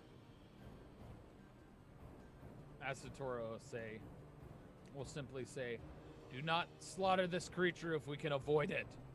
Get out of its way. Perhaps we can just leave it to eat the bait." And he'll run to head towards this structure over here. Yeah.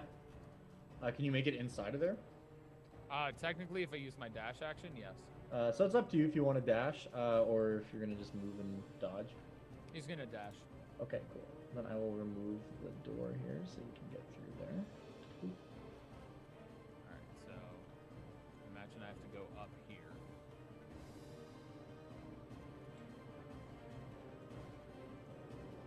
I should be able to run just straight there, right? Oh yeah, you can just run right through. Alright, Like you just fucking slam against the door. I just want to get inside the doorway. Yeah, you can absolutely do that. So yeah, you can I go can right there. still see the creature. Cool. So you run in there. Vigo. Beginning of your turn, a couple things happen before your turn actually starts. The first thing is you feel a slight pain, like on your leg, like in your calf. You look down. That's only one. You see like a small snake literally just like bites your leg and then skitters off into the bushes. You take 1 damage, 1 piercing damage. Yeah. And as promised, for killing the person responsible for the slaughter of the priestesses, you have been granted a minor boon by the goddess Pharika. Oh, nice. You are now resistant to poison damage and have resistance on saving throws to become poison. Cool. Does this Hydra look particularly poisonous? I guess we'll find out. Get bit. We'll find out. Yeah, if someone wants to volunteer it. A creature that size, its head's probably just gonna eat you whole. Right? But yeah. Other than that, go ahead with your turn. All right. Walk on over. I'll stab him with my spear. Great, everybody ignores Asatoro. I get it. A 20 is a hit. Wait, am I your human shield? Yeah. Your Leonin shield? And the other 3 guys too. Your Cool. AC's higher than me. So you We can stab swap. over the Leonin and stab into this creature. And as you pull your spear back, some of its blood just kind of splashes around. I can't And believe you did this to me, Rose. Affilier and all 3 of these guys, you take 6 acid damage. Man, if only y'all had spears with reach. I mean, Why did these you guys run up do. behind us and stab him when he has poison blood? Clearly. Technically, it's acid blood. Poison. Anything else you'd like to do with your turn? Acid and poison are different. Is that Shit. everything? I guess Okay. I can. I'll move back 10 feet. That'll be it. Okay. Aislinn is. doing Well, I can't stuff. stand there and react to keep stabbing her. It's gonna hit everybody. As you move back there, it's going to take an attack of opportunity against you All right. and try to bite your ass. And it's going to hit. Jeez. You do still have Shield of Faith up. Hope it kills you.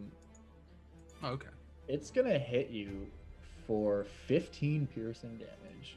Very cool. And then I need a concentration check. Yeah, okay, and Shield of Faith goes down. Aislinn is doing some stuff. Natasha, where are you at? She's right there. What can she do for us? Natasha is going to do a thing I like to call throwing a spear at it. Cool, and that's going to be a big miss from her. Her spear just goes wide. And then she uses her bonus action to return it to her hand, of course. And she's going to move back a little bit. That brings us to the top of the round. Karis, it's on you.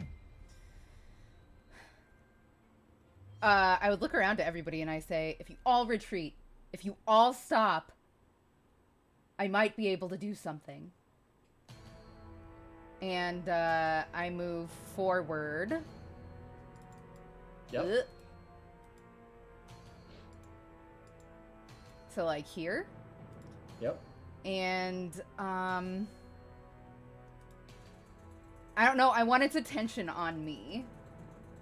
Sure. How are you gonna get its attention? Call it names.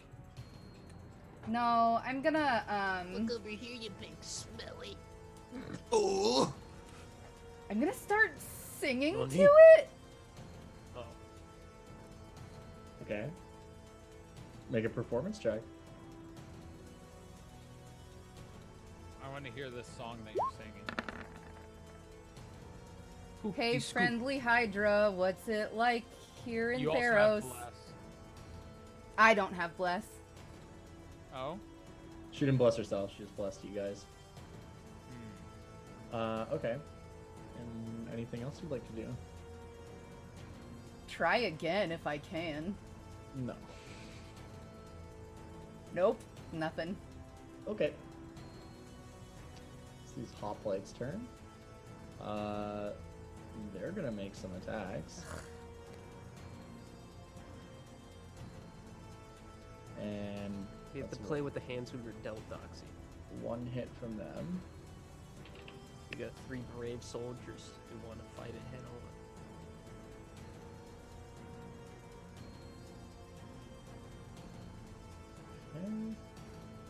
on. Okay.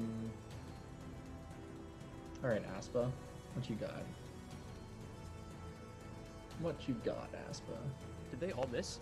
One of them hit for 5 acid damage.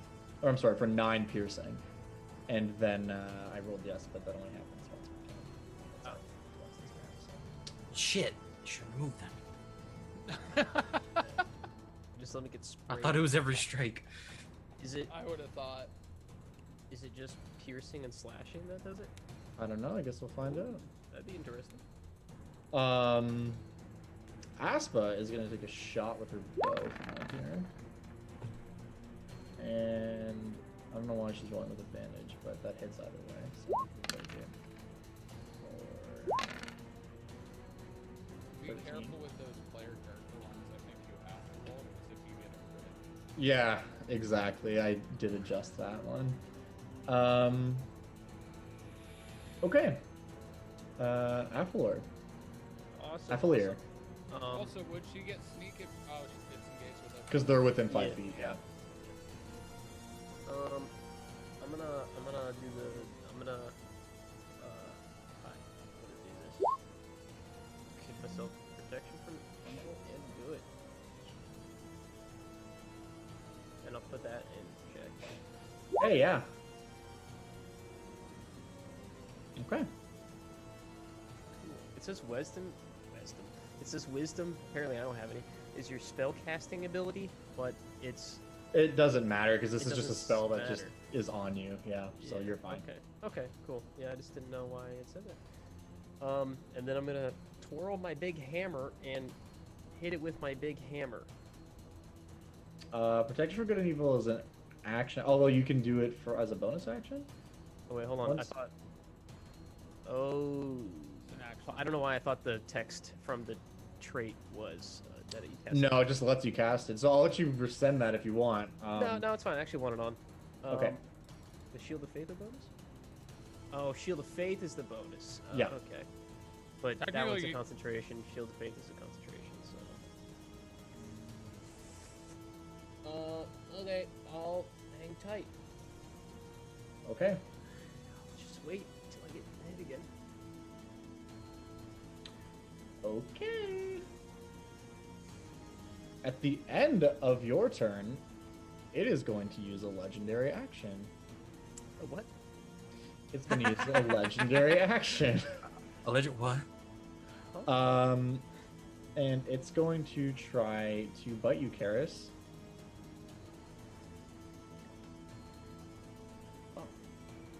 What is your armor class? 15. It misses you. Oh, PogChamp. yeah. PogChamp. Legendary indeed. action. Missed the 15. Wow, that's kind of. No, what a pun. That's rough. Riga is gonna run up and do his thing, which he's biting hooves, and he hits with his pike. The 9 hit. The hooves miss, the pike hit. Oh, gotcha. It just puts the damage directly underneath it, which is kind of deceiving. Yeah. Causes him to take some damage. Okay. And now it's... Oh, how much was that? That was 11?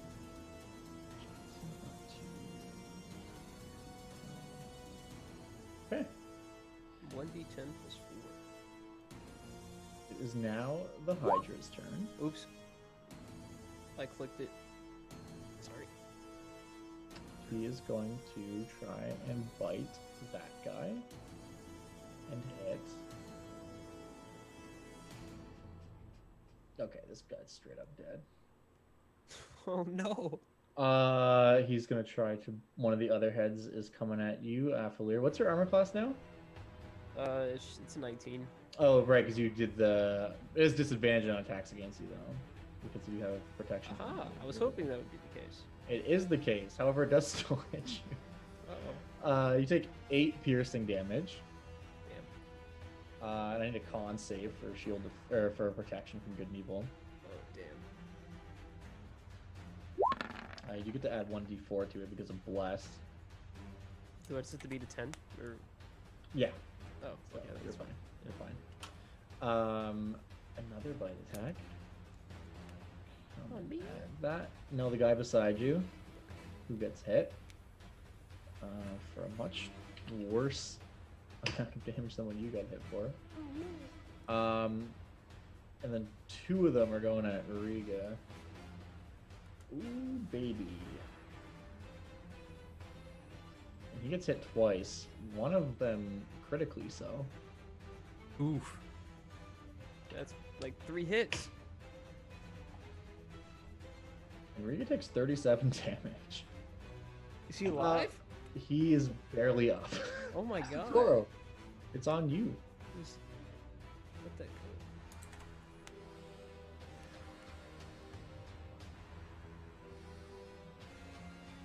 What would you like to do?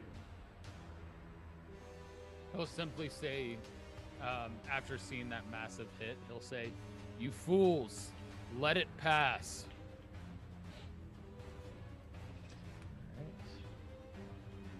And you're just gonna stay in there?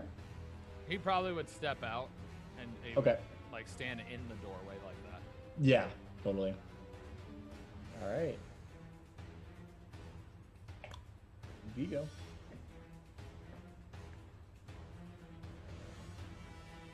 Run up, and I'm gonna lay on hands for the full 20 on Riga. Okay.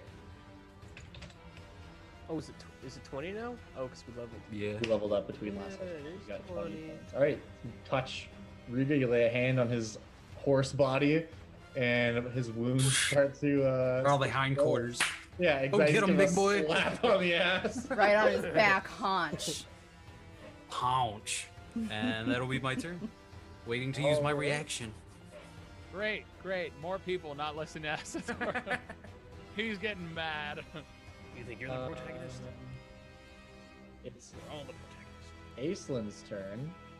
She's done fucking with their ship. Oh, I keep forgetting to move these guys on the turn of the soldiers. I should have moved twice now. I'm sorry. Oh, they disappeared. Well, they're running to get to their ship. Good news is we have a Triton waiting for them to try and do that stuff. Yeah, so that's the kind of the funny thing about this, and I guess you guys can't really see this from where you are, but somewhere over there, a bunch of dudes are trying to get a ship to go that has been sabotaged. Oh, yeah. no. On her Can only turn, go straight. she's gonna move as much. The as wheel! It does nothing. The brake line's cut. Yeah, she basically cut the ship. Natassa, on the other hand, is present.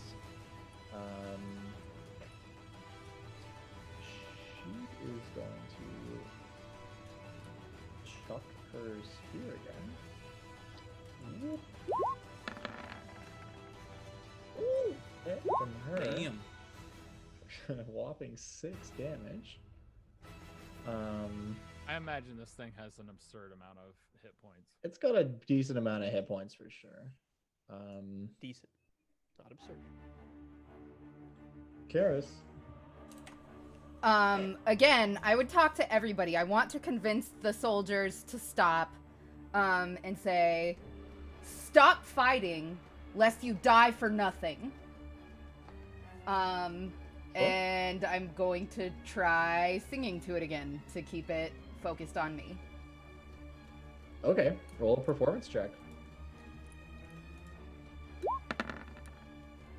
That's very good.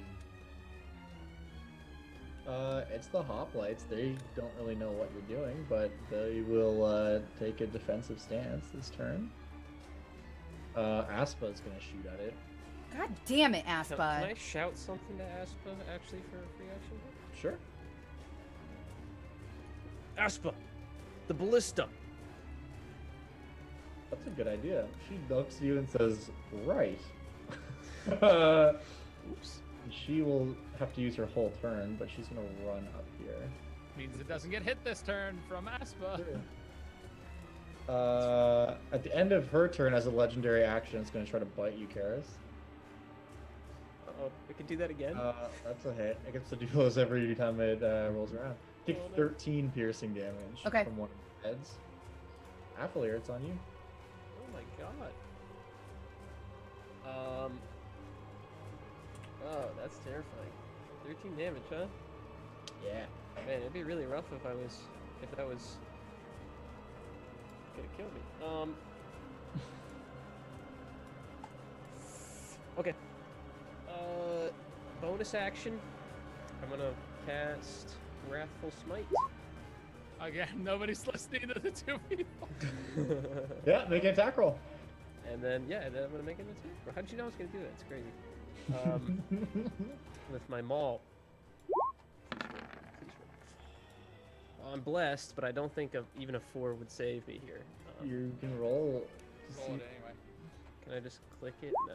Oh, yep, I did it twice. Just the first. Oh, okay. Fortunately, only the first one registers, and that is indeed a miss. Well, they're both 4s on my end, so. Yeah. Cool. Love that. But you still got that smite to blow next turn. It doesn't dissipate. Yeah. Riga is like confused about what you're trying to do, but he's gonna ready an action to stab it if it attacks you. It's the Hydra's turn. So you succeeded in getting its attention, for sure. You have 5 bite attacks coming at you. Uh-oh. I'm dead AF. 1, 2. What were you preparing? I was getting ready to do this. Oh man, this creature is just hostile. So you guys are stabbing the shit out of it. Like, it is fighting to not be killed, basically. Yeah, but if everybody stopped and retreated, and I hadn't attacked it this whole time, and I was singing to it and stuff. Maybe. It says creature, so I don't know. That would've In any been case, badass. that's you're gonna take 17 damage from the first hit. How much do I have to take? Or, like, you'd have to take 42 damage from one attack to instantly die. Okay. If that's what you were gonna ask. Well, I'm bleeding out. Cool. No. I'm gonna sentinel reaction to stab him. Yep, That's a good idea. that's a hit.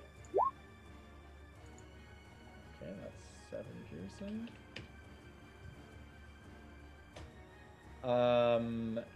The second attack, because all the attacks are just targeted at you, only 2 of them hit. So this first one knocks you down, the second one hits you, and you take 2 death saving throw failures. Christ. The other 3 were misses, though. And then Vigo uses that opportunity to stab at it, and then Riga's reaction, if it attacked you, to attack it triggers, so he is also going to make a pike attack. Really good. And miss. Okay. That's its turn. Asatoro. I imagine I see she went down. Oh, absolutely. You see her go down, and then you see another one of them, like, pick her up in its mouth and, like, slam her back onto the ground. He's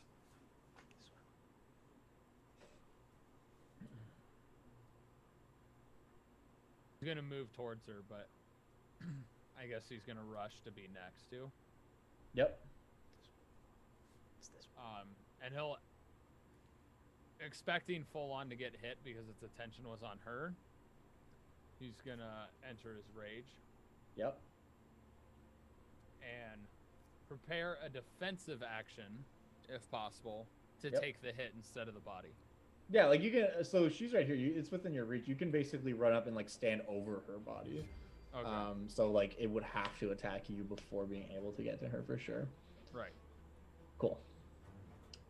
And yeah, you can take like the dodge action. And but he yeah, would basically. simply say, "Who here can heal quickly?"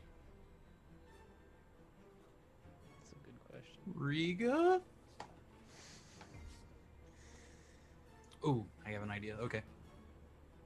Okay. So at the end of your turn, it is going to use a legendary action, and it's going to try to bite at you, Asatoro. Boom. Great. And that's a hit. You're currently raging, so this is halved. It's 13 damage, so it's going to be halved to 6. So you take Oh my god, I thought the 6 half damage. was 13. Holy No, yeah, not that mean. But yeah, okay, Vigo, it's your turn. Feeding a potion to another player's item interaction, like action. It is an action to feed a potion to another player. Then I'll use that health potion I found on Karis. Thank Yeah. you. So you heal for 2d4 plus 2. I'm pretty sure he rolls it if he's feeding it to me. Whoever wants to can roll it. It's all good. But yeah, Sorry, why don't you it's go ahead 4D. and roll that. 2d4 plus 2.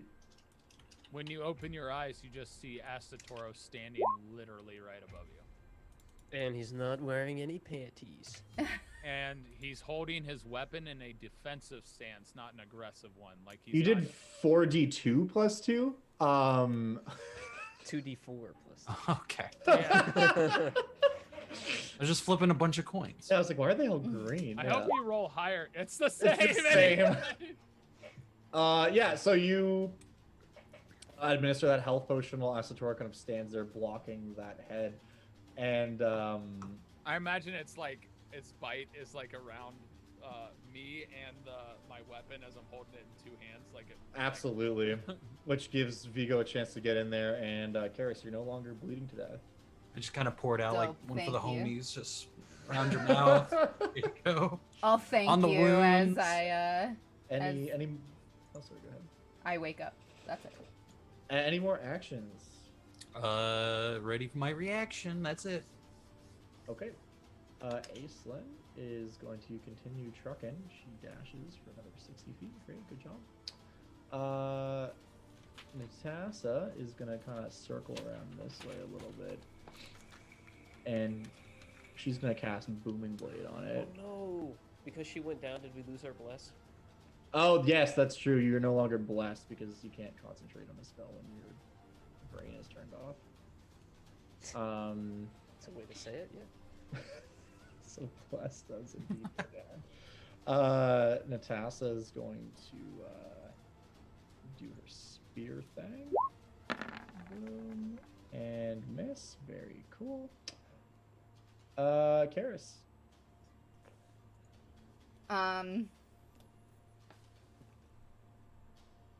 I am gonna use half my movement speed to get up. Yep. I'm gonna back up just a little. Mm-hmm. Asatoro And- will be right there then. Yeah, because that's where you were technically in. Yeah. I'm gonna say, I'm sorry, Asatoro, and I'm gonna shoot it with Heartstring. Make an attack roll.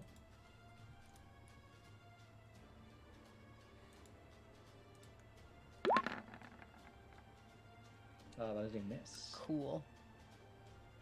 Her heart's not really in it, to be fair. Whoop. is Sorry. Still a little woozy. Hoplite's turn, who are like, well, I guess we're attacking it now. And they are both going to try to spear this thing. That's one hit, one miss. So it's another 9. Piercing.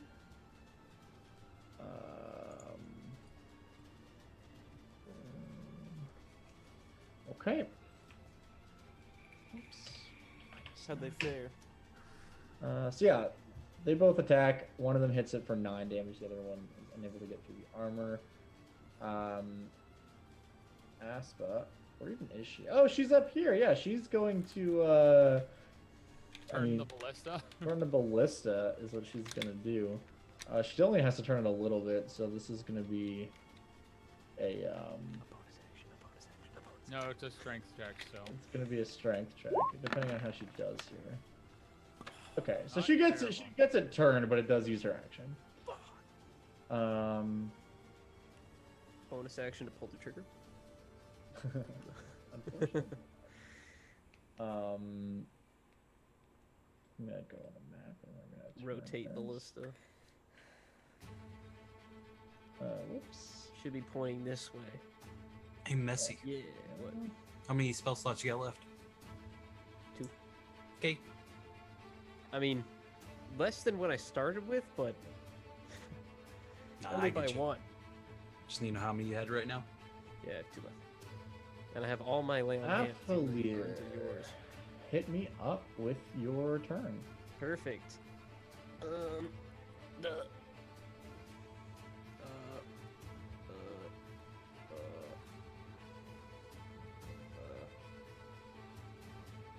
I'm gonna swing for it. I wish there was a way to give myself advantage without having to burn an action, but there isn't.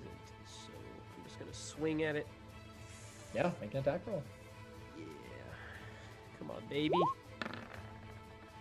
Fuck. Vigo's gonna raise his hand and wave it over past him and give him a 20 instead. Oh, guide fuck! Oh Let the my radiant goodness. energy Oh flow my through god! you. After he even said, "Don't mess with me." You Exactly. swing your hammer and miss the head you were aiming for, but somehow in mid attacks there's another one of the heads just on the other side of that you weren't even planning for. You're about to smash it right in the side of that as you score a critical hit. Okay, how do I roll with crit here? Is there a way to force So crit? just roll the damage and then just roll another d8. Oh, okay. Whatever Can you're I just click it twice? Yeah, you can click Yeah. it twice and then we'll just And then you have to reduce- do your smite too. the Yeah, strength. so I have my Smite him. Wrathful Smite. Yep. So that there is 10, 20, 23. I'm sorry, no, 10, 20. It doubles your smite too, Messy. 21, 22, 26, that's 28 damage. 28 damage. 35 after that. Are you doing a regular smite as well, or just the wrathful? Yeah, divides me. Yeah. 28. Confused. No, it's 35. Yeah, Oh. when you the thing is when you crit, your damage still only gets the Oh, the modifier once. modifier. Yeah, it only gets your strength mod The once, minus which is double 4 your from dice. that. Gotcha. And then, yeah, so did he pass the wisdom save? But yeah, I'm also going to just burn a regular smite too, because why not? It doubles. Yep. That's why I was asking your spell slots. Yeah, I know. Blast him. Can I put it in chat? Spell? Oh, wait, I don't want to cast it as a spell, dude. What? Wait, hold on. No, you can just roll 4d8 and add that to it. Oh, that That's the just first one. does that. So I that's put it gonna as an bring our- attack on my thing too. That's okay. That's gonna bring our total up 35 to plus 41. 15. So that's just a casual, even 50 damage. Actually, wait, is that a, how much? It's gonna be, so it's taken 66 since this last turn. Cool, so you do this, and you just slam on this thing, and with this, like, Oh! might energy backing you. Yeah, what's up? So, wait, did it do its wisdom save? for I the did grapple? pass the wisdom save. Did it pass the stun save from my maul? I'm sorry, it passed the stun save. I didn't roll the other one. I can't remember what my maul does. So it passed the con save. Did it pass the wisdom save? So it passed the wisdom save. I didn't roll the con because I forgot that it had to. Oh, make you didn't roll the con. save. Cool. Yeah, it's just a 12. I imagine it's got pretty good con. So. It did pass that. Okay, cool. But yeah, so doing 50 damage in one hit. You just fucking, with your maul, just take off one of these heads. And it just, like, you hit it so hard it crushes the head, basically. And then when the neck pulls back, it just, like, flops around. Reducing the total number of heads from 5 to 4. I don't want to backpedal everything we just did, but I do have protection from evil and good. Would he have been able to use his D20 on me?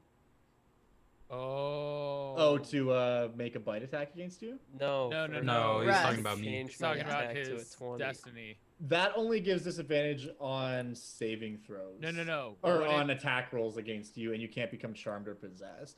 This isn't an effect on you. This is just like an effect on the world. Like it just changes the dice. There's no roll or save or anything involved.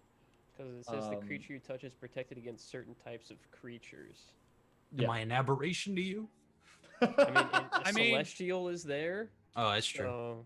So I was just gonna say, my thought process on it is thematically, he is against the gods, and what was just used on him to give him that crit was for the gods, from the gods. I mean, true, but by that logic, if you have pro good on evil on you, you wouldn't be able to benefit from any healing abilities or any other spells that are beneficial. You wouldn't benefit from bless, because it's all the same thing. It comes from like a paladin ability, right? So it's all like the same source.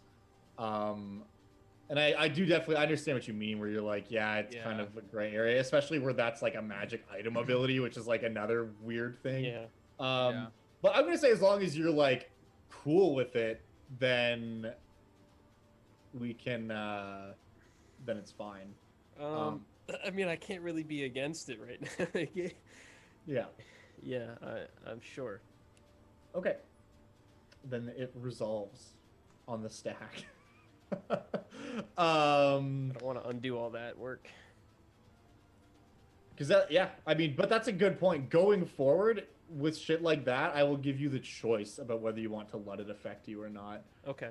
All right. This is okay. I got it. In roleplay, I got it. So, maybe as he's swinging, he feels the divine presence, and he doesn't know. Like, he feels it, and he thinks he could have resisted it, but he didn't try because he didn't know what it was. But now that he knows, like, he swung and he hit, and he's like, wait, that wasn't me. That was something else. I should not let that happen next time. I think that's what's going to happen for me. All right. Okay, that'd be how I explain it. I imagine it's another time your character walks over to him and be like, Yeah. quit messing with me. This is strike 2. Yeah. And with that, it's going to use its legendary reaction to try to bite you. Okay. One of the other heads. Okay. Does it roll with disadvantage? It does roll with disadvantage cool. because of pro good and evil. Which turns that into a miss. Would have been a hit. Sentinel reaction. Fuck you, gods. Make an attack roll. Never mind. It was not destined to hit. Riga is all like, hey, how about I punch you with my hooves and also stab you with a spike or a pike, maybe? Oh, 20. Nice. Oh, we did get a 20. He does both. Dealing 20 damage total. Weird. I only saw the second rolls on both of those. Which brings damage total up this round to 86. And he, with that pike, he manages to do like a slashing motion, and another one of the heads comes off. Reducing That leaves how many heads? It has 3 heads remaining. Okay. It's the Hydra's turn. At the start of its turn,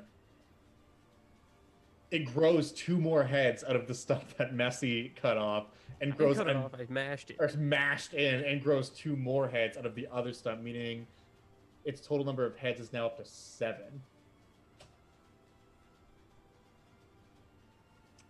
And it's gonna make some attacks. The guy beside you, Appler, is gonna get, oh my god, he's getting chomped. He's still alive. He's still living, but he's getting chomped again. Well, let's see. Yep. That guy's incredibly deceased. A bite's coming at you, Afflear. with disadvantage, of course, which is a miss. Okay, and then there's one coming at you, Vigo, which is gonna hit. My God. And you take 19 piercing damage. Can I use my inspiration on that attack? No. Okay. Just checking. Oh yeah, we get inspiration. Okay, so that's 1, 2, 3, 4, 5. Asatora, one comes at you and misses.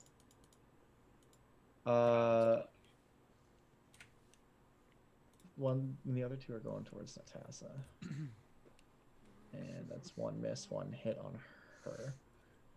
She takes 16 damage.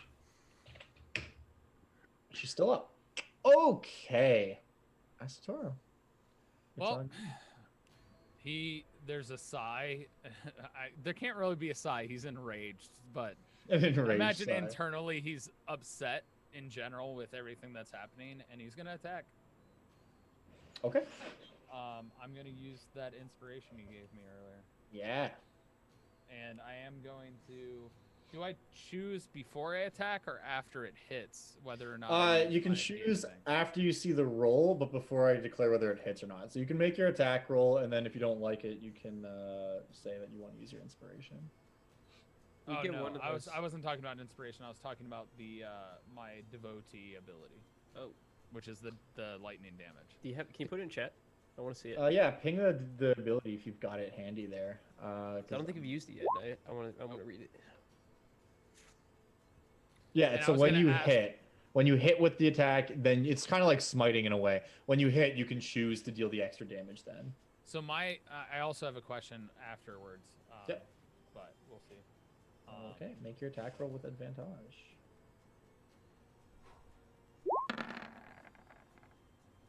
That's a hit.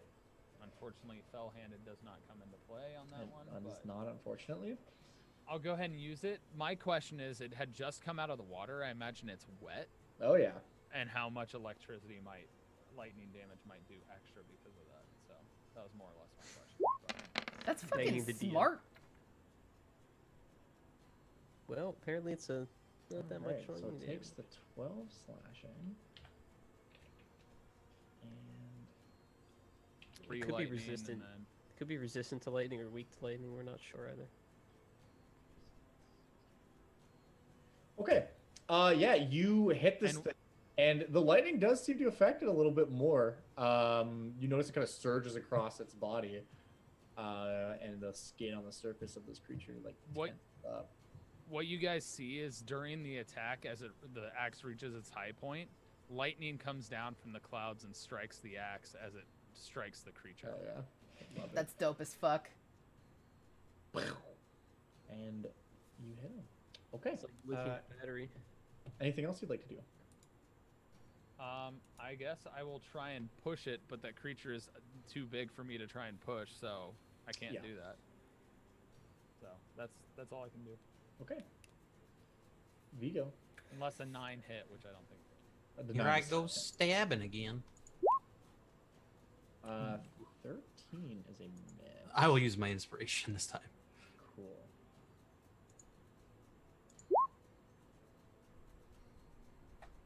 Go ahead and roll your damage. All right. Stab him for another 6. Mm-hmm. And that'll be it. Okay. Aislinn is... Oh, man, she gets to get here this turn. She runs up like, sabotages her boat. What the fuck is going on? Tassa is going to do the big stab. All right. Karis. I'm going to do your best. Bless my friends. Yeah. Whomst would you like to bless? The PCs. Cool.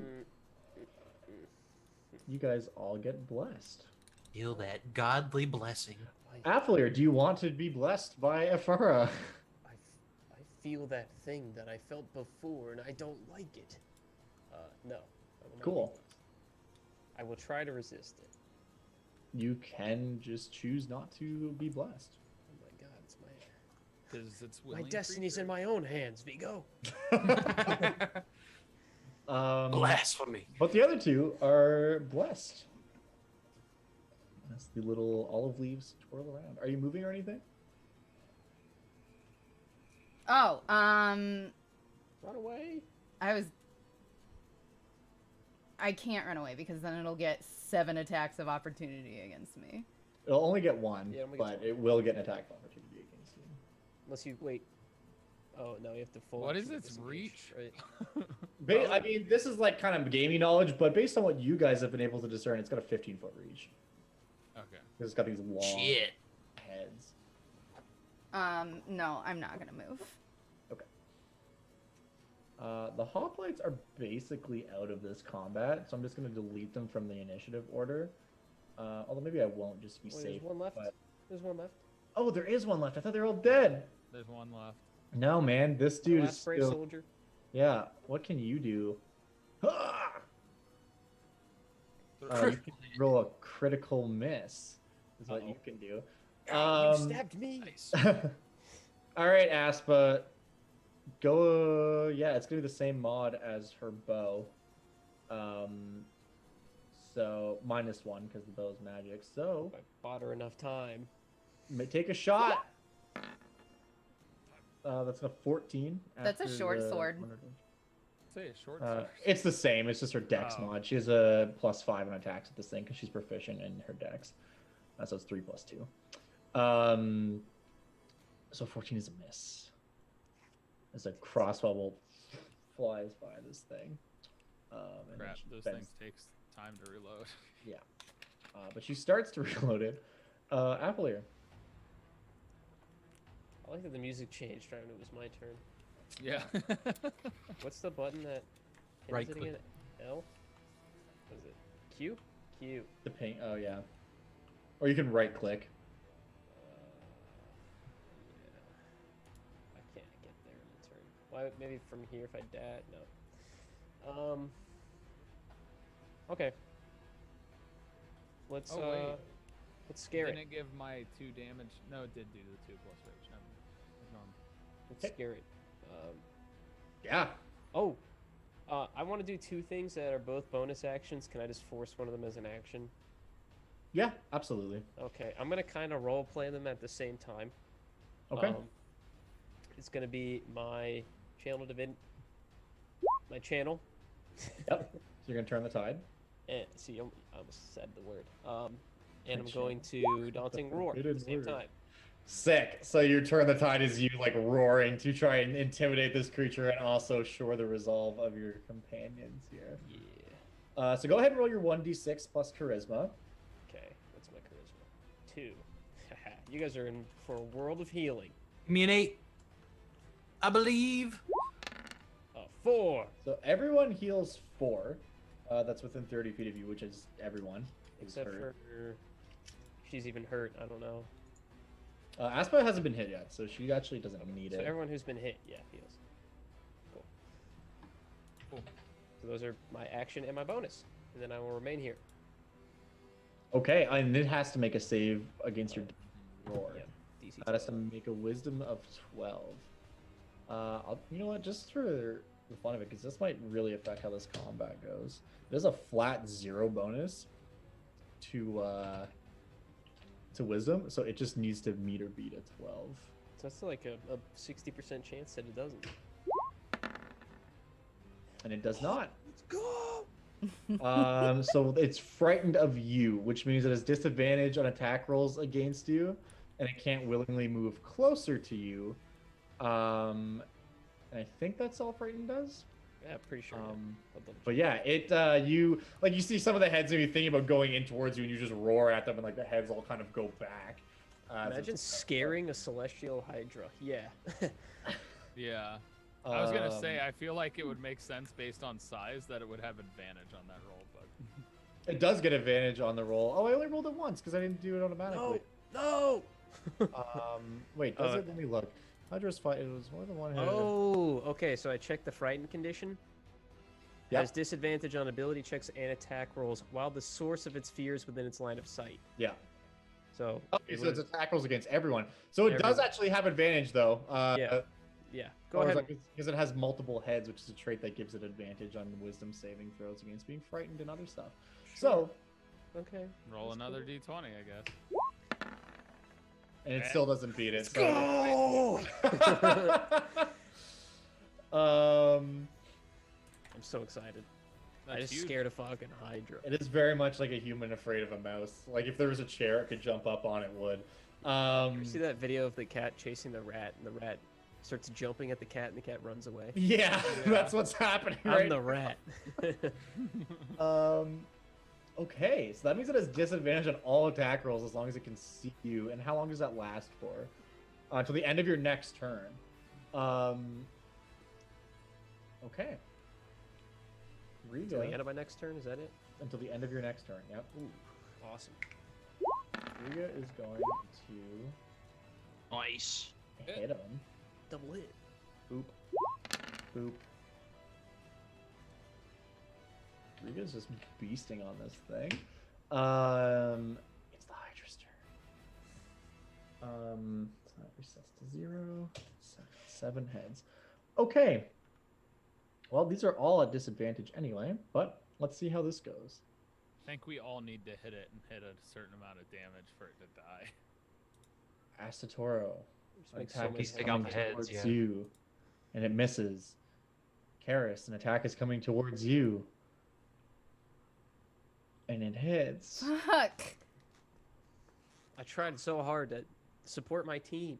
It hits critically, in fact. Oh no. You took I'm down. 25 piercing damage, I think she had 5 health or something. and it's I had going 9. to attack Oh. you, Vigo. Stupid cat. What's your armor class? 22. Okay, Unless so I still have Shield of Fate. not anymore, but it does miss but you. Okay. Gonna attack Natasa, and it hits her. And Natasa is still alive, literally by like 2 hit points. It's gonna attack the dude. Lebowski? Him. Yeah, Lebowski is present, right? So that's the first damage he's taken, but he got the hoplite beside you. And then it's going to attack Riga. And you know what? Also, I'm sorry. I forgot that it was rolling a disadvantage, which doesn't change anything so far, but that wouldn't have been a crit against you. It would have only dealt 16 damage against you. Still Karis. down. Yeah. Okay. Just in case that made a difference. Then the final attack is a miss. Asatoro. Sentinel reaction. Yep. There you go. Okay. He takes 9 piercing damage. Doxy keeps falling over. Oh yeah, get him. Asatoro's pissed.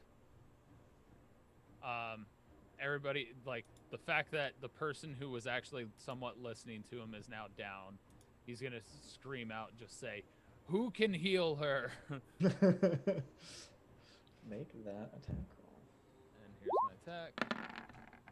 That's definitely a hit. Saving my lightning for now. But Okay. would the lower of the 2 hit? Yes. Here you go. Yeah, so go ahead and pink fail-handed. And here's the damage on that, Okay, which so is he really takes- low, unfortunately. It is, but that's okay. It's still a hit, so he takes the 7 damage. He also gets knocked prone. I knocked this giant thing prone, I think.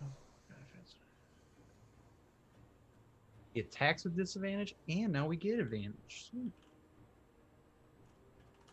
Yeah, so literally you managed to like sweep its leg, basically, one of its front legs, and you cause some damage, and you do indeed, it just kind of like, its body falls forward somewhat. And it is knocked prone. Okay. Any other actions? Or I guess that's your action. Anything else you wanted to do? I'm gonna, there's nothing I can do. I don't have health potions, so it's not like I can heal her. Mm-hmm. But he's going to He'll probably just kind of like grab at the centaur's back Yeah. and just be like, here. Yeah, and he'll give you a nod, like he's 100% gonna go do that on his turn. It's one of those where we like just trade places. Yeah, exactly. And on his turn, yeah, we can Wait, do the that. centaur's a paladin? No, he has. It's because of the god that he's devoted to. Oh. Because he's devoted to Heliod, so his piety 3 thing is a healing ability. Oh. It's like kind of like druidic magic, sort of, is how we've been flavoring it. But yeah, he has a healing word a day, or I think 2 healing words a day. But yeah, Vigo, it's your turn. I'm gonna use my action, and I will cure wounds on Karis. Oh, perfect. Last one. Is that your last spell slot? Yeah. Do you have to be next to Karis to do that? Which you are. He is. Yep. Yeah. Diagonal. Loop it. That's my attack spell. Okay, never mind. 3. Gotcha.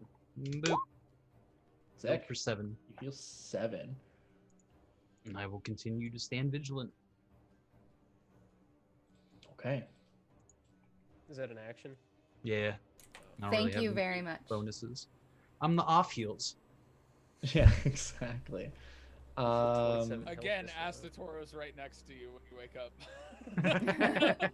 And Vigo is doing the heal. This is like a recurring. On your theme here. hooves. I imagine you see him gesturing to the centaur, just trading places with him. Aislinn You won't be able to trample him if he trades places. gets to actually do a thing. Where is she? She's coming up from the bottom there. Oh, there she is. She was sabotaging their ship when all of this shit started breaking out. She is going to... What spells do you have? Yeah, she can do a good old chromatic orb. Oh, no. Which is a hit. She would have had advantage. No, disadvantage because she's prone. Depends on how. Disadvantage because it's prone, because it is a ranged attack.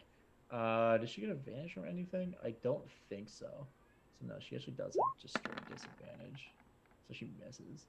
Sorry, no, guys. that's okay. Boom. And then she's gonna move up here, and she's just like, all right, so I guess this is what we're doing right now. Natasa, boop, where is your sheet? Here it is going to do her thing in Booming Blade again with advantage, and she hits for 12. Karis, you're alive. I am. Again. I'm going to... Oh yeah, a 13 doesn't hit, right? If I would have blessed, because I had bless on that one attack earlier. No, a 13 would still have been a miss. If I was down... But I think, yeah, you were down anyway. Before that, I was talking about the last time would have been the difference in prone. Right. But no big deal. Yeah. I forgot about bless. I'm going to cure wounds on myself. I'm going to do it at level 2. Okay. Uno momento, por favor. That means 1 minute in Spanish. Okay, so that's 12 more. Might be able to survive a hit. Maybe 1 hit, yeah. And just woefully, she'll get up and shoot it.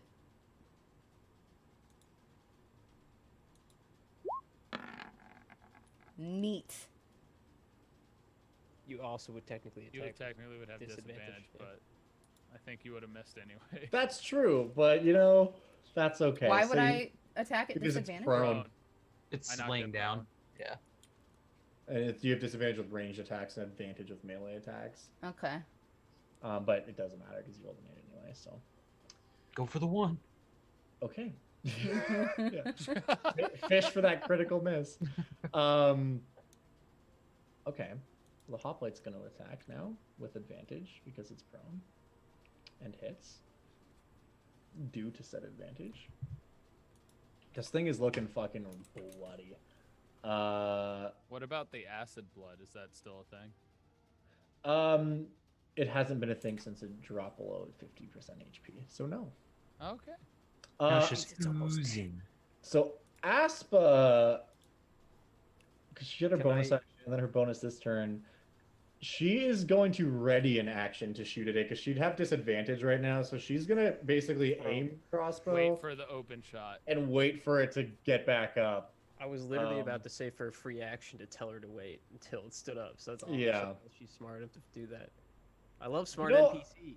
I never considered this, but I guess she would get sneak attack with the fucking ballista too, which is the Jesus. dumbest thing. Yeah, that's why I it's want a her to go. ranged weapon attack, and there's people within 5 feet. That's so dumb. So honest question: would she actually have disadvantage because she has height on it? They Because might that gives a higher profile. they would cancel out right now, right? Because she's above it, but also it's prone. But when it stands up, she'll just have straight up advantage. Right. We'll say. Cool, that works. I wish she got an advantage the first shot, but that's fine. That's fine. She couldn't Don't get a worry good about angle, but she's ready in the action. She's taking her time. It's all good. She's aiming. It's aiming. Yeah. It's Yeah. aiming, yeah. Well, it's laying down. I got a big hammer, and I really Good like to too. get crits, so I'm going to put all my eggs in one basket again. And I'm going to cast my last spell slot, another Wrathful Smite. Yep. And, oh, actually, is it still scared? It won't be scared of me at the end of this turn, right? Correct. Correct. The end of this turn, it will not be All right. frightened of you. All right, perfect. All right, so Wrathful Smite. So I'm not going for the damage, boys. I'm going for the fear, so we can get another round in without dying, hopefully. And I'll swing with my maul with advantage and do so bad. It's Oh, so God. That bad. is a miss. It's really Uh, bad. Unfortunately, Bless is gone and you Oh avoided yeah, it. yeah. anyway, It didn't so. take it anyway. That's stinky. Well, Wait. that's my bonus and my action, so I'm done. Okay. Riga is going to Wait. basically- Yep. Do I have inspiration because it's a new week? You rolled with advantage already. You did already have advantage. True. Yeah. Never mind. Unfortunately, you can't get triple advantage. That'd be so cool. Riga's going to take his attacks, and then he's going to move back and allow you to step in. And he does have advantage, though, because it's prone, so that is 2 hits. Is that enough? Not quite. Jeez. Okay. And then he's going to move, like, back here. Yeah, we're swapping. Yeah. I moved, so And allow you into his spot. That's his turn. Okay, it's the Hydra's turn. Oh, and Riga did enough damage to prompt that too. Cool. So when Riga hits it, he does manage to cut off one of the heads, which brings it down to 6. And then at the beginning of its turn, it grows grows 2 2 heads more. out of that stump, and it is now up to 8 heads.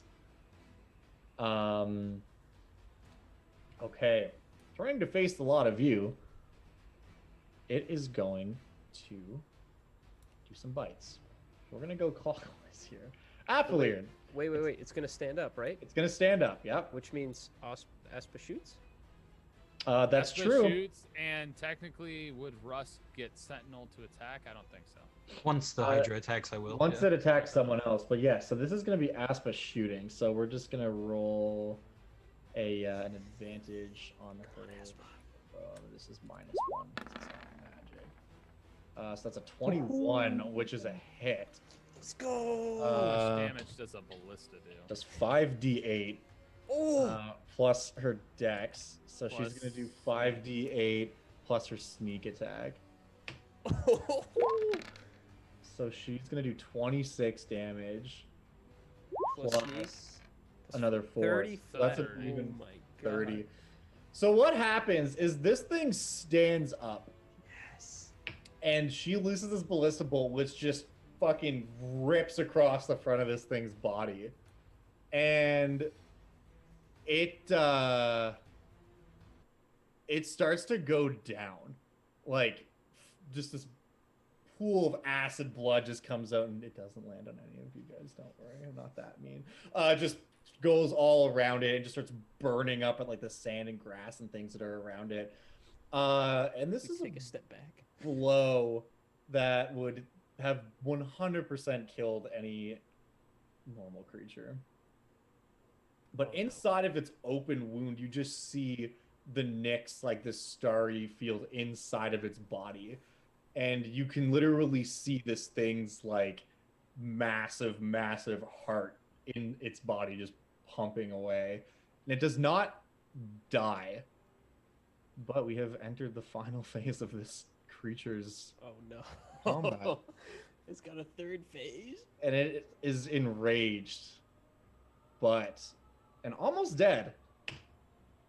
Its heart pumping away, but now vulnerable to attack.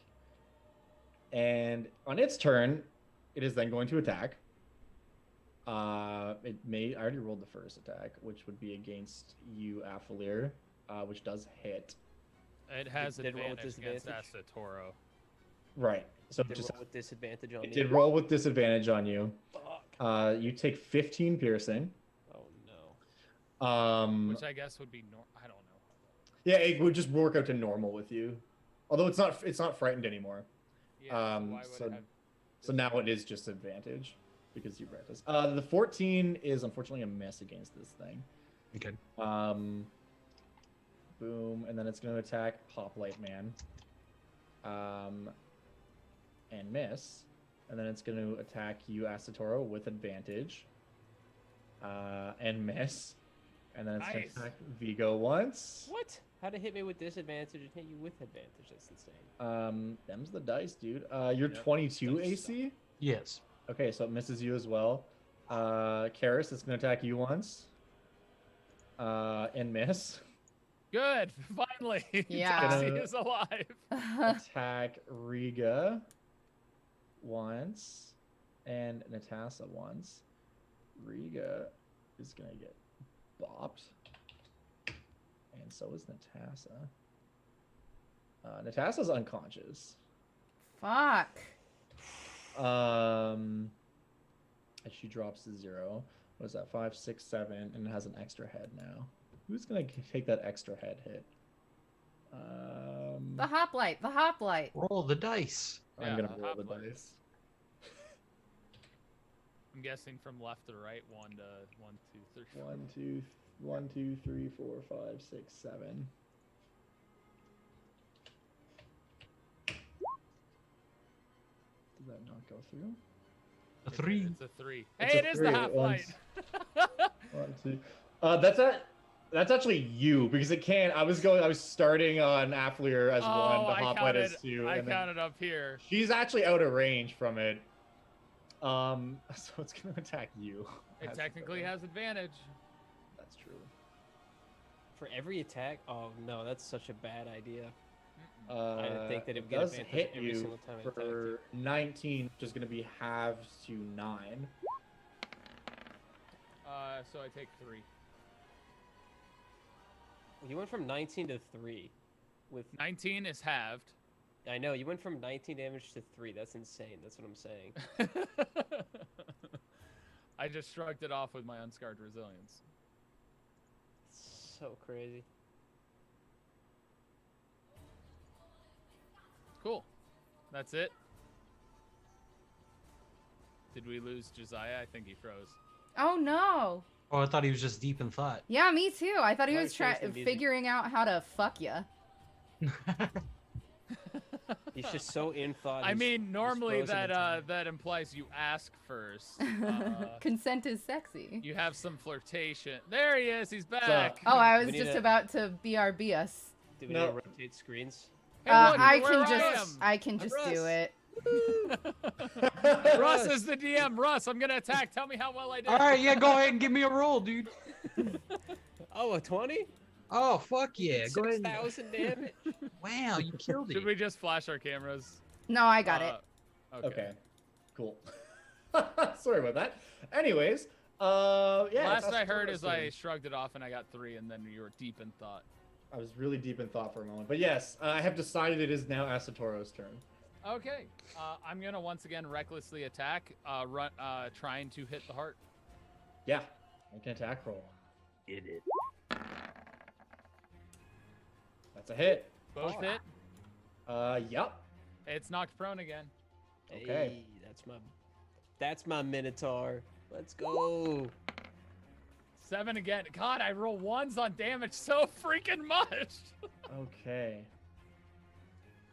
At the end of your turn, it is going to use a mythic action.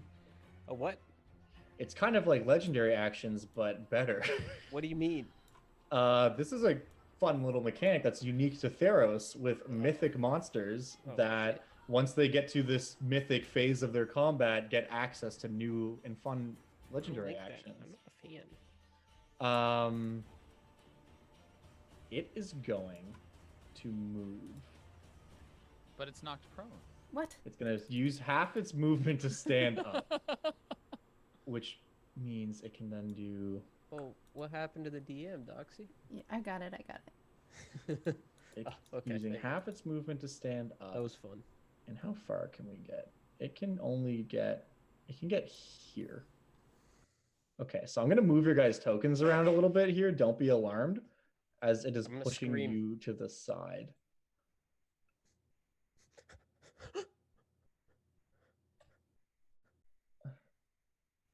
No, he's moving. I'm just... I'm keeping an eye on it. I can tell by the background if the background freezes. So I need everyone except for Natasa and Astotoro Ace because he's a giant minotaur. to make strength saving throws. My best stat. You want to hit a 17. Oh. I hit a 16. Oh no. Yay! All right. Anyone who hit a 17, you just get moved, but you're fine. Anyone who rolled less than 17, you get moved and you get knocked prone.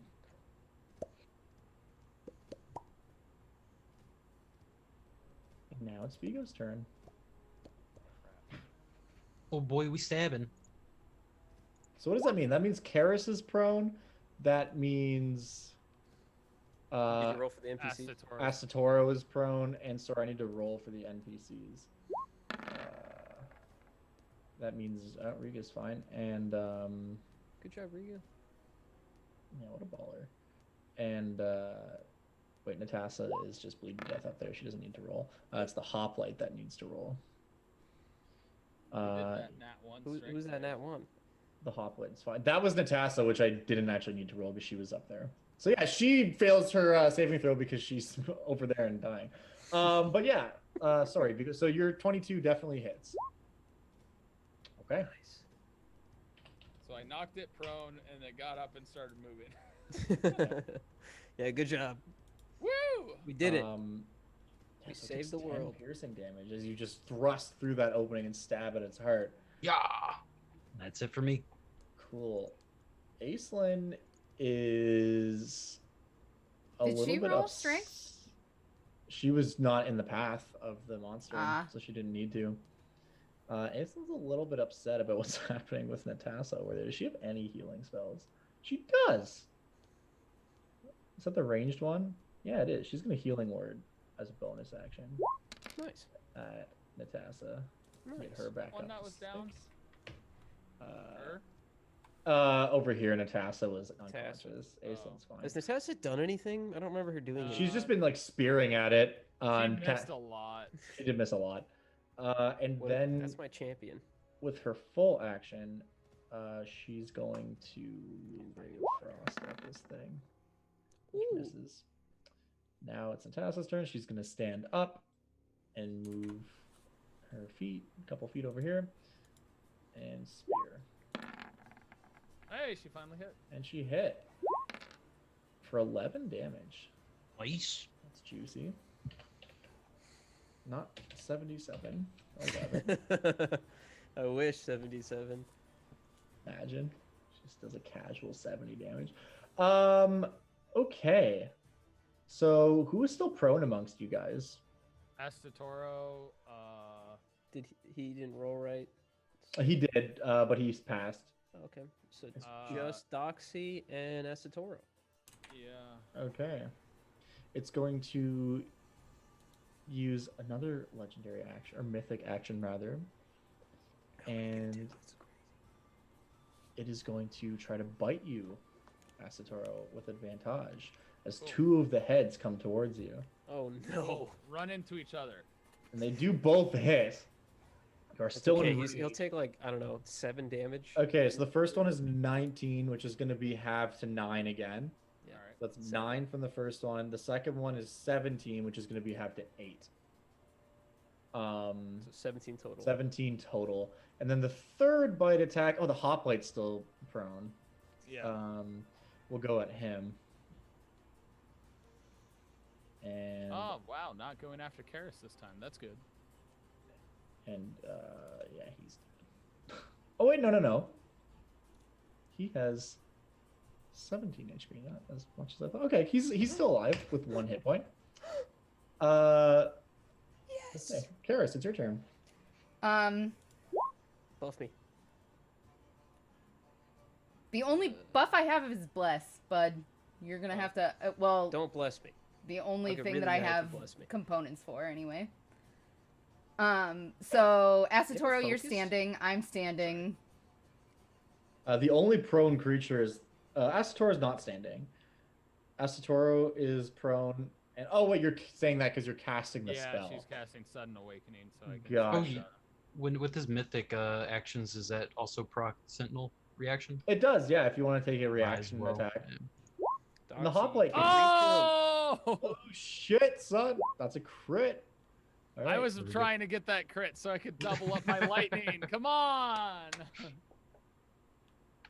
And that's all I can do without taking attacks of opportunity. Doxy, you can't reach Okay. him. He's 15 feet away. He is 15 feet away. Son of a bitch! Alright, never mind. I'm You going can- to cast Cure Wounds on him instead.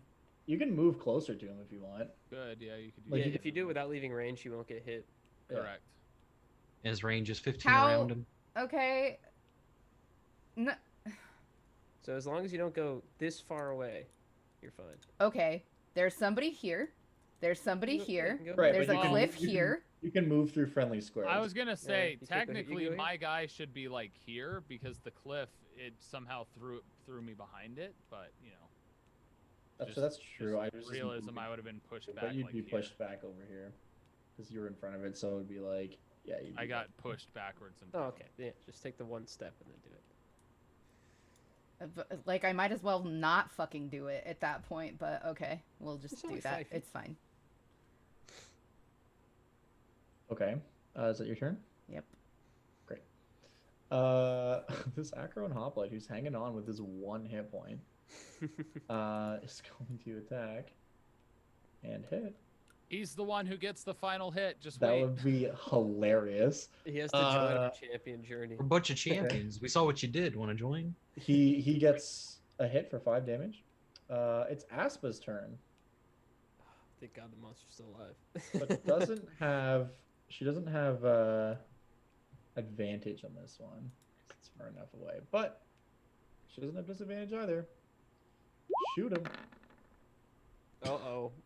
She fucking jams the crossbow or the Oh, ballista. God. 100%. Affilier. Awesome. Wait. She what? still has height on it, right? Yeah, but I mean, it's far enough away now that she's not like just shooting straight down at it. Like That's there is fair. some aiming required. Like, And it moved. I agree with you. It's That's like fair. mid movement and stuff. Yeah. Yeah. Sure. I mean, from the ballista, it's about the same distance, right? Because it's like... Yeah. You can't It's take more it at so the 3D difference. perspective. Yeah, because she's up at the top of a cliff. It's more so the difference of just Sure. shooting down at the side of a Sure. barn. Yeah, that makes sense. Because kind of on our plane now. Okay. So you said the heart's exposed? Yes. Could I get to it? Oh yeah, Can I, if like, you want to climb attack into it, it and get into where the heart yeah. is? make an attack roll. and Just see- crawl on this Hydra. All Just right. crawl up in Do I there. need to roll anything to get in the Hydra? Oh no, this is just like an attack roll. Like it's assumed that you guys are pretty much attacking the heart now. So if you hit with an attack roll, you're basically able to get up there and smash. Awesome. So I'm hitting it right on the bonking. Bonking it on the heart. You're bonking on the bonking. Bonk his heart, dude. 17. Go bonk. Technically, you have the smite still. Yeah, I know. Is that a hit? That is a hit. Pokey that dokey. plus a 20 and 2 saves. Nice. Oh, not 2 saves. Sorry, 1 save. One Yep.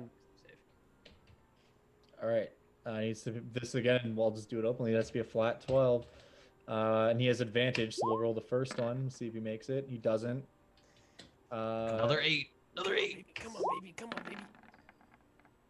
Oh, just met it. Just meets it, so he's not frightened. You got He is close. fucked up. This close to frightened. Okay, Riga. And I don't stop his heart. You do not stop his heart. Your hammer just boom, like bounces off of his fleshy heart. Riga. Riga's doing some damage though. He's been doing so much work. Yeah. He's working out. Oh man, this thing is so. I think close he's to gonna be death. emperor at the end of this. Anybody could get this. Not me, because my turn just spent. And that is another 21. 21. Which, oh baby, that cuts off a head. Oh no, you're kidding me. And then it goes next, which means So it that nine grows heads. another down to freaking head. 7, and then it grows 2, so it has 9 heads now. Oh my freaking gosh. That's 8 more heads than you need, to be honest. Affilier, there's a bite coming your way, It's 9 more than this motherfucker needs. and it's gonna be a hit. Doxy. This is a living creature.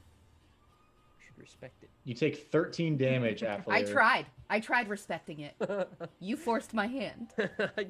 I just hit it with a hammer. I don't get it. I don't get why you're so upset. All of you guys forced Astatoro's hand except Karis, so Affilier, you take 13 damage from its bite. Another head goes at Hopliteman. It better miss. It better does. fucking miss. It does Yeah, miss. let's go. Are you still up after that 13? Affilier? No. Shit. Natasa, what's up with you? Wait, it attacked me at disadvantage, right? It did, yeah. Oh, fuck. I don't know how it hit every single time. That's insane. why did it attack you? Oh, because Because yes, it rolled a 26 and a 22. Fuck me. Doesn't that require concentration? So doesn't he need a con save again? He's unconscious now, so it just goes now, down. Yeah, Oh. now I don't have it for sure. That's 1, 2. I mean, yeah, you're 3. technically right. Vigo, attack's Hello. coming your way. That's 22. What's your armor class? 22. It just hits you Ooh. for 14 piercing. All right, I go down, and then I guess hard to kill with proc, and I come back with 1. Yeah, because you took hard to close your butt. Yeah, that's right. You're still up. This clock means I have. a It's certain not amount of time over left. yet. That should have killed you, but it didn't. Riga takes another. Oh man, he's fucking rolling well this time because it might be his last turn. Riga is unconscious. He takes 14. Our DPS, no. Aislinn is going to be attacked. And she's definitely going to cast shield, and it still fucking hits her. Oh, she only has 17 hit points? Yeah, she's unconscious. Well, this is looking great right now. Karis, an attack's coming your way. What's your armor class? 15. It hits. And you take 16 damage. Oh no. Guess Are you who's still still up? up? Another Oh, yes, finally. Oh, thank God. Astatoro. Is this one at advantage? I can't remember. Did you All reckless attack? attacks until my turn have advantage. Yes. Okay. He's going to hit you. For 19, which is another 8. 9. 9. Or wait, I'm sorry. Yes, another 9. And then who's the final attack going to go at? Someone who's still standing would be nice. It's Whoever definitely has who's the still highest standing. AC. Let's see. Natasha's still Take standing. one for the team, Russ. You Jump go in front of What it. have you attacked so far? Have you attacked this? Everyone has been attacked once, so I'm just gonna roll this again, going around. What is it? 1. Gosh, down. Just don't roll a 3 again. Just go around. Or wait, 3. are you gonna go clockwise? 4, 5, Where are you starting? 6, 7. I'm starting with the hoplite. We're gonna roll a 7. I swear, if you roll a 7. So yeah, 2. Oh, good. It's not. That's What? Affilier. Oh, good. It's not me. What? One of the heads hits you, and you take 2 death saving throw failures. Oh fuck! I'm so dead. Asatoro. I'm gonna take over the little Oh, human guy wait. standing next to me. Reckless attack. Yeah. It's worth it for the fell-handed guys. Leave that heart. With a I think the 16 hit. hits. I think it's 16 hits. 23. Both of those hit. Yep. All right. Here's. So he gets I'm gonna- knocked prone. All right. Roll that damage. I'm gonna go ahead and throw my lightning in here and hope it does it. Not a 1. God damn it! Why can't I roll anything on my actual it's dude, it is so close. Does the lightning do extra damage like you said? It was does. effective? It does. Oh, that lightning streaks through him. Keranos' lightning, boom, comes down. This thing is fucking I want my extra attack because On I the- would have destroyed this creature. on the with an extra attack. precipice of demise. Peachy. At the end of your turn, it's going to use a mythic action, Great. and it's going to try to bite some boys. Let's see. Still okay. Let me just do this real quick.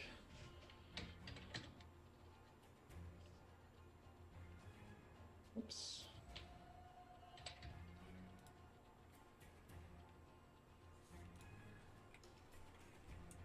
This could be a TPK. Okay. One attack is coming at you, Asatoro. Sure, hit me with advantage again. Oh my god, that's a crit. Cool. I don't think this can kill you though. Well, it depends on if he rolls insanely well. That's 31, so it's gonna be 15 against Cool. you. I'm still up. Okay, another attack is going at who's 1, 2, 3. Barely, but At I'm still up. Riga, which hits. Riga takes 2 death saving throw failures. No. And the last attack is at Aislinn, which has advantage as well because she's down, and she also takes 2 death saving throw failures. So Here you here, go, finish it, please. I had to do my best. Well, Wait, oh, you didn't get to use Sentinel because you went down, right? No, I've already used Sentinel. Like it was one of the first. it's your mythics. reaction, yeah. Yeah. I really just wanted that 20 so badly because the double lightning would have really messed it up, guys. Now I know. Yeah. Would have killed it. Okay, Vigo, it's your turn. We shall not fail here. Shit.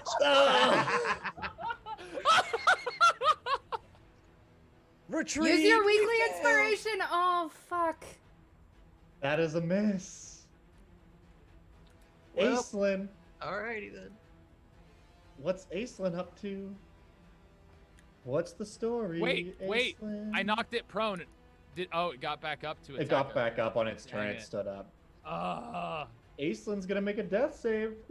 wait. I want to pace back and forth so With bad its- right now. It had to have done it with its mythic because technically I knocked it prone after its actual turn. Yeah, it did it. It did it with its mythic. Oh, its mythic gives Yeah. it another. Okay. It gives it movement. Yeah.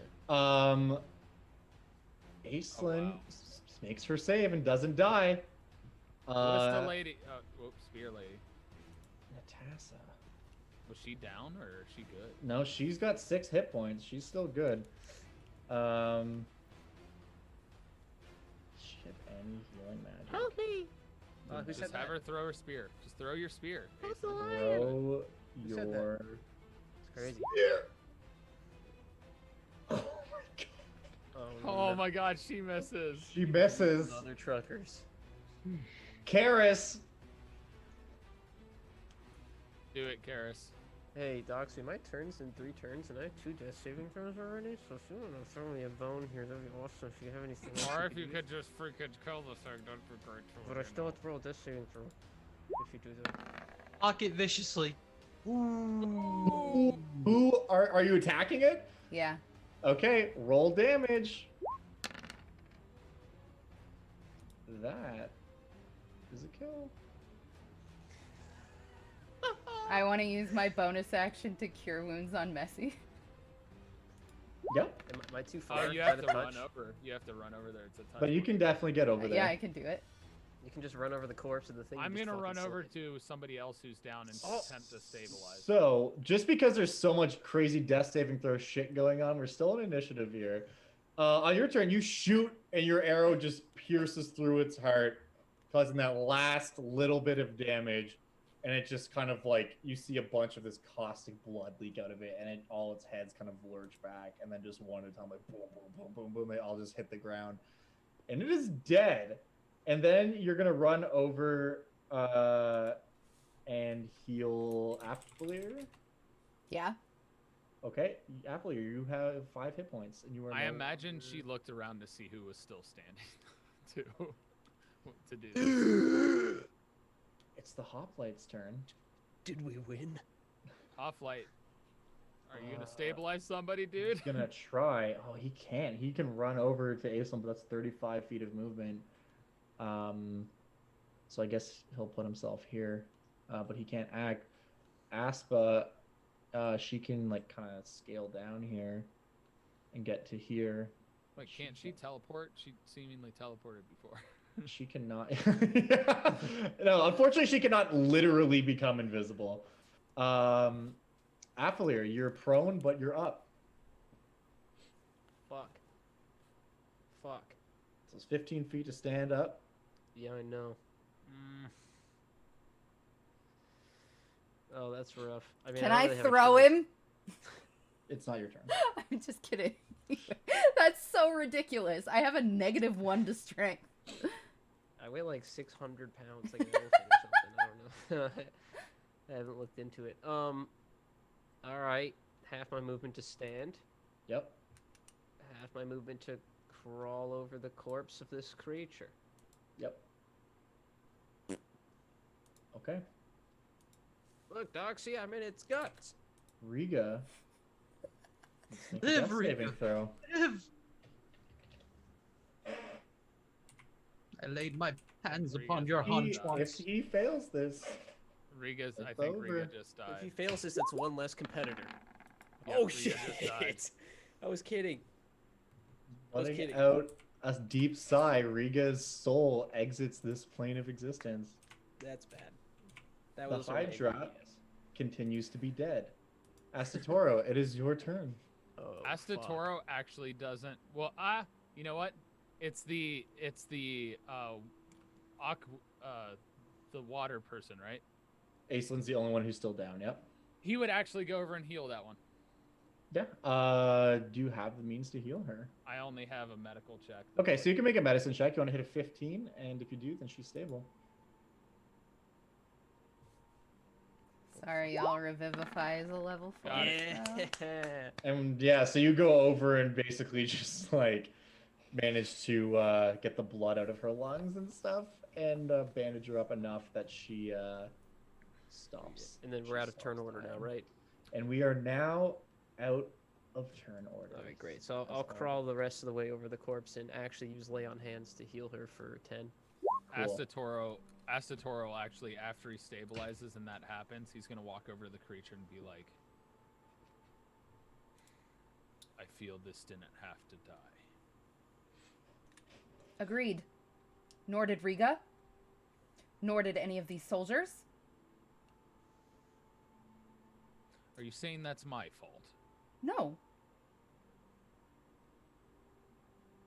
And, just for flavor, there's nothing that I can really do with this, but you see, a little scroll, like, floating next to her, and a little feather jotting stuff down, just, like, floating next to her.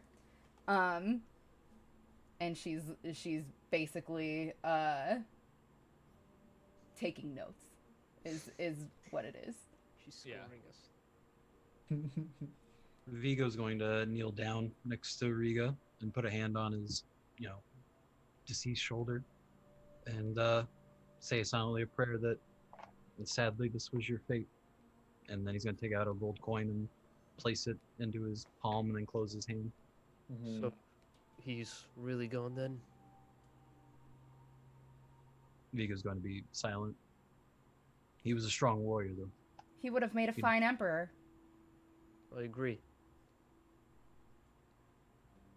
And on that note, as you guys are kind of tending to Riga, you see like a bit of the cloud cover overhead like crack open, and there's like a slight beam of sunlight that comes down and just like rests upon Riga for a moment. Which those religious ones among you might recognize as an omen of Heliod, who was indeed the god that Riga championed. I'm gonna walk kind of away from people over here, and I'm gonna say, we all need some rest. We all need some tending. I'm going to provide some shelter so that we can do that now and not risk another fight on the way back to the ship. Since, you know, we can't stop ourselves from killing things. And I'm going to ritual cast Tiny Hut. I like Tiny Hut. That's a good spell.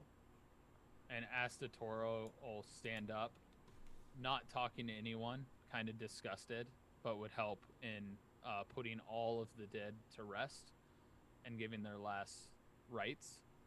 And the only thing he doesn't touch is the body that he beheaded. Yeah. I guess that's a good question, is what you guys are doing with the bodies. So you basically just take these Acroan soldiers, and I assume just like bury them in graves. Yeah. And I imagine we would have the guy from our troop, we would try and do whatever was his religious way, whether we put him in a spot where the light really shone or something like that. Yeah, centaurs just have very similar burial rites to like most of the other cultures here. They would expect to be like buried as a worshiper of Heliod somewhere where the sun would shine. So like on the edge of one of these cliffs or something would definitely be appropriate. Astatoro would actually pick it up and walk it to a high peak where it was buriable, to where it would get the most sunlight possible. Karis would also offer to build pyres in case that's any of the dead's chosen disposal. Yeah, I mean, all of these people here, anyways, would definitely just be expected to be entombed or buried or whatever the case would be. In Akros, they typically only really cremate if it's like a battlefield funeral, like they don't have the means to do a proper burial because of like war shit. But given that you guys have time and stuff, you could definitely just do a burial for all these guys on this island. I'd like to approach Aspa and ask her for one of the like empty vials from the poisoner kit I gave her. Yeah, she will absolutely hand it to you. All right, and then I'm going to collect the blood of the Hydra in the vial. Certainly. Okay.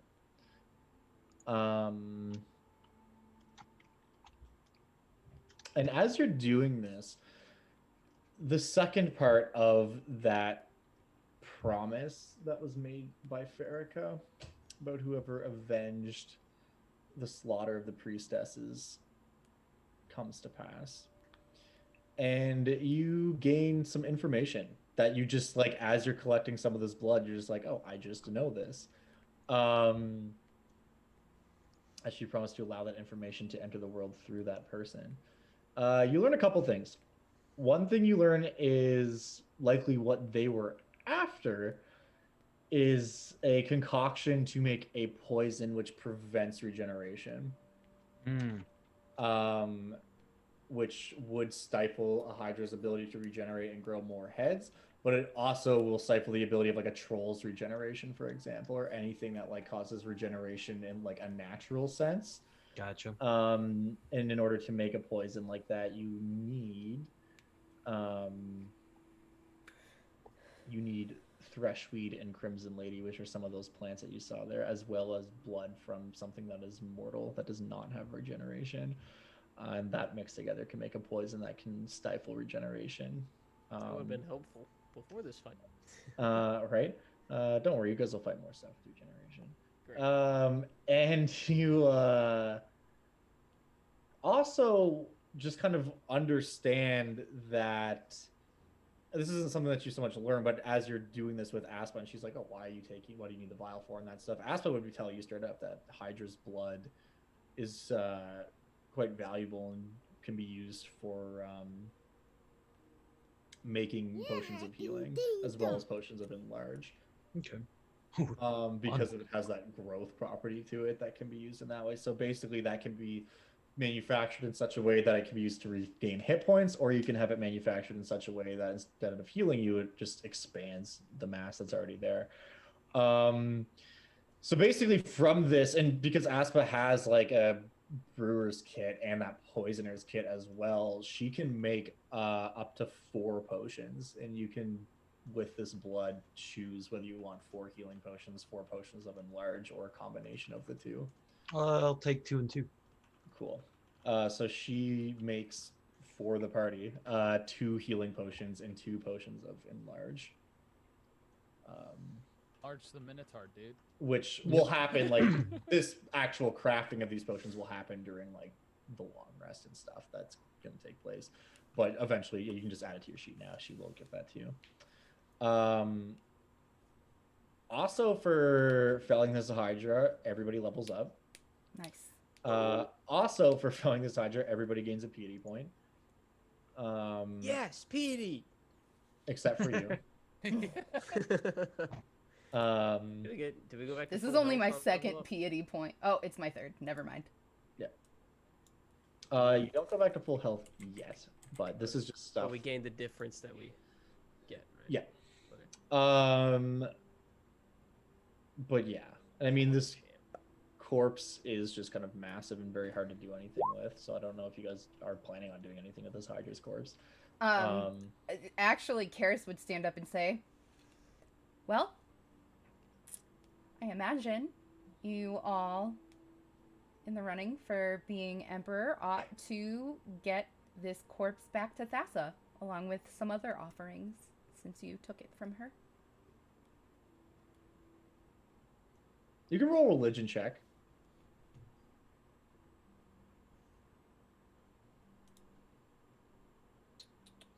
I would be delighted to. There we go.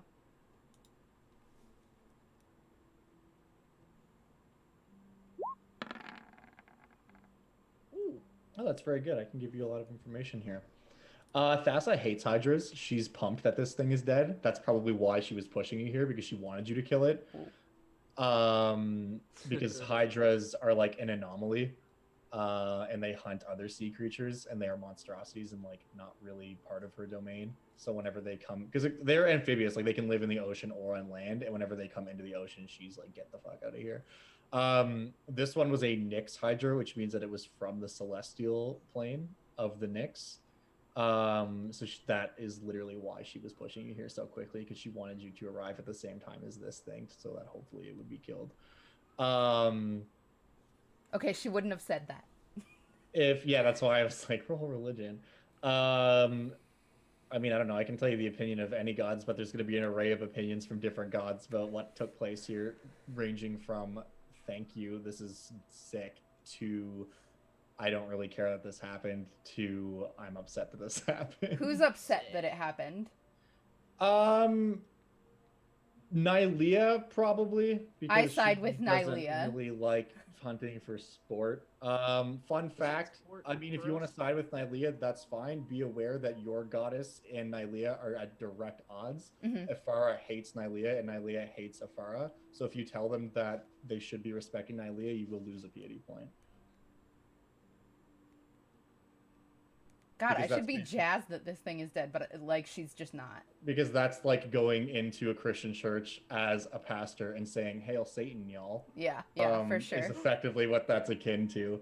This pastor's pretty cool. So definitely do it and feel free, but that's why you gain a piety point from this, is because you killed something that would be a monstrosity that would threaten civilization. I definitely expected Thassa to be mad, but okay. No big Not deal. a sea creature.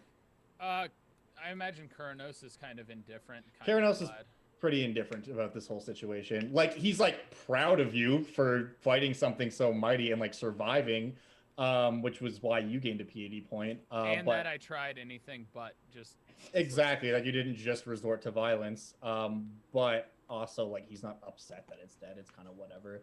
I mean, he'd probably be slightly glad because he is more akin to the god of the sea as well as the god of the forge. Those are Totally. the two ones that he actually befriends. Yeah, because as per some of the mythos here, Keranos is like, in some stories, is the son of Thassa and Perforos, who are the god of the forge and the sea, respectively.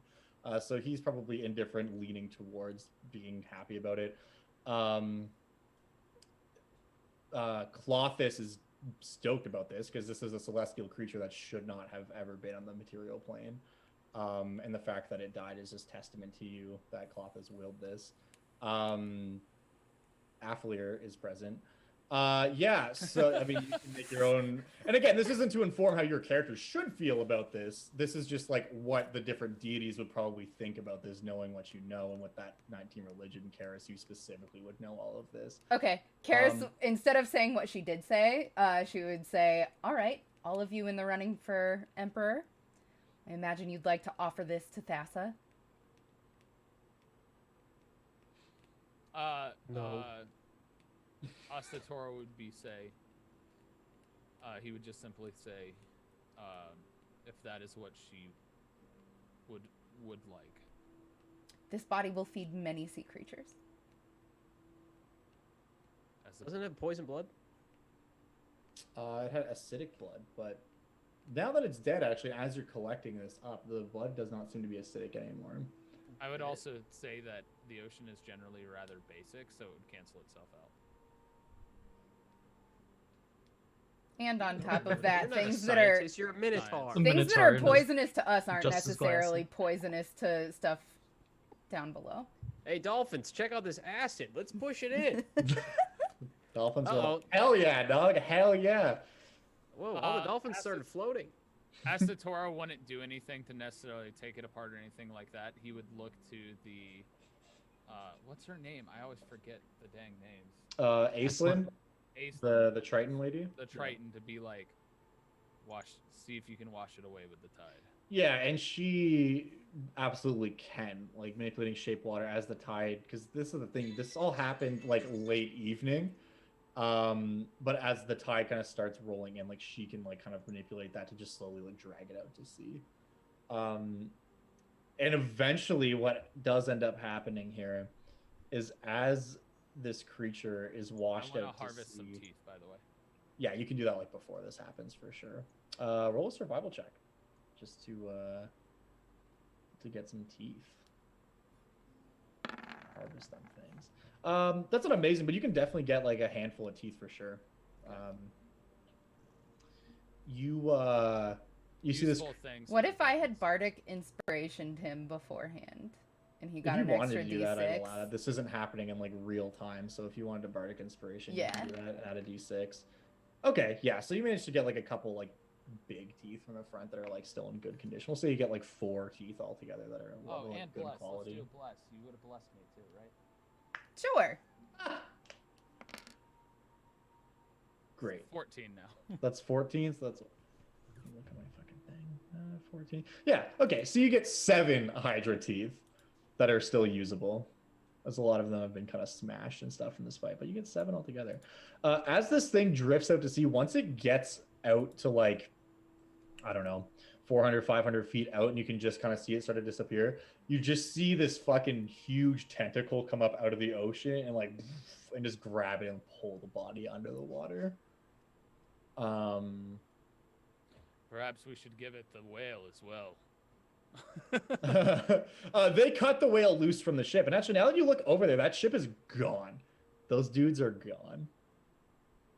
And this one dude who stayed to fight and was left behind is just kind of like standing over by the cliff, just looking off the edge like, cool. After all the rights are given, I imagine Astatora walks over to them and says, well, you can come with us and help with the sailors and maybe protect them.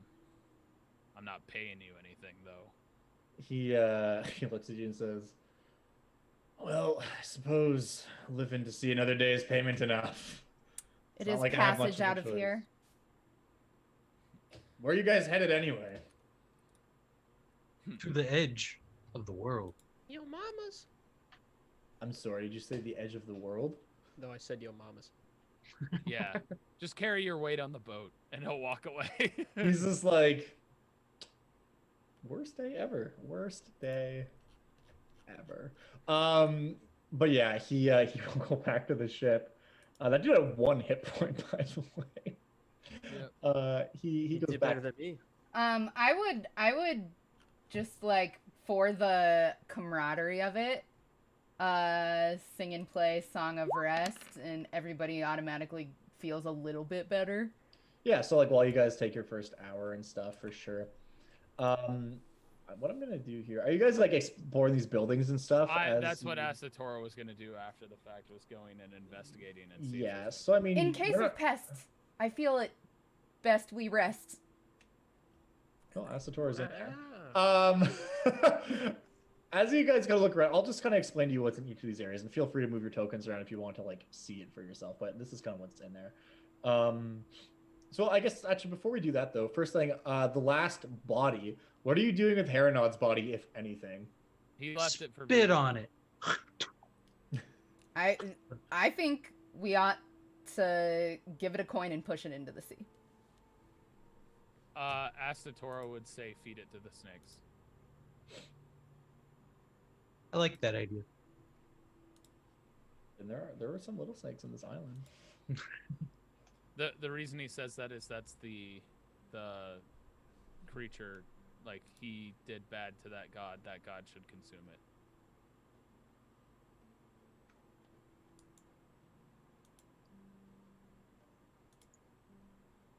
So is that the plan? Sure. Okay. So you do that. You just chuck him in the bush, his headless body and his head in the bush, and to rot and be desecrated by snakes. Important question: are you giving this man a coin? I With his would. Burial? Okay. His body's over here now. Asatoro would not. Yeah. No, he gave his other people coins when he killed them. Yeah, so on that note, I will describe to you what's in here. Do I need to roll an investigation or anything? Not really. I mean, you guys are staying here for like, are you staying here overnight, or are you just short resting and then getting back on the boat? Probably overnight. Yeah, I imagine that was probably the case. So I mean, yeah, if you guys are staying here overnight, like during a long rest, you guys are, I imagine, just all kind of looking around and stuff. So I'll tell you what you find in the large building that you are currently in over there, Asatoro, and now Afalir. Basically, this just is like sleeping quarters. It's kind of like an all-purpose main area of the fort. There's like some chests and stuff around the room, which have blankets and other just various personal effects. And the weapon rack is full of spears and that kind of thing. Javelins? More javelins? Can I get more javelins? Yeah, there are 5 javelins here amongst the weapons. They're not magic or anything, but just 5 regular javelins. On the table is another map similar to the one you found. Oh, this one is much bigger. And this is a sprawling map of the Dakra Isles, which is dated as this season, as how Alexi said things kind of move around sometimes. So this is like a recent map, as best of they've been able to chart it out this hunting season. And it has various notes about islands that might be similar to this one. Basically points on the map that have been marked as like kind of like safe houses and like resupplying areas and that kind of thing. If that map isn't necessary, I imagine it's able to be rolled up. Oh yeah, it's quite large, but you could definitely roll it up. This is a map that's so big it probably wouldn't fit in a regular scroll case, but you can definitely roll it up. I imagine somebody would go to the captain, the shipmen, and they would come on land and they can take care of it. Totally, yeah. And one thing you do notice on the map as well is that far to the south, there's big chunk of the map that's not filled in, but like there's room for it to be filled in. Which just has kind of like an overarching like single stroke across it. And along that stroke, it says Layer of Astari, which has a large portion of it towards the south circle. What's behind this locked door? Oh, I forgot to remove the dynamic lighting on that one. I would think just remove dynamic lighting in general. Yeah, there we go. Oh, there's something in here that I can't see around. Is that a chest? It's just like a box.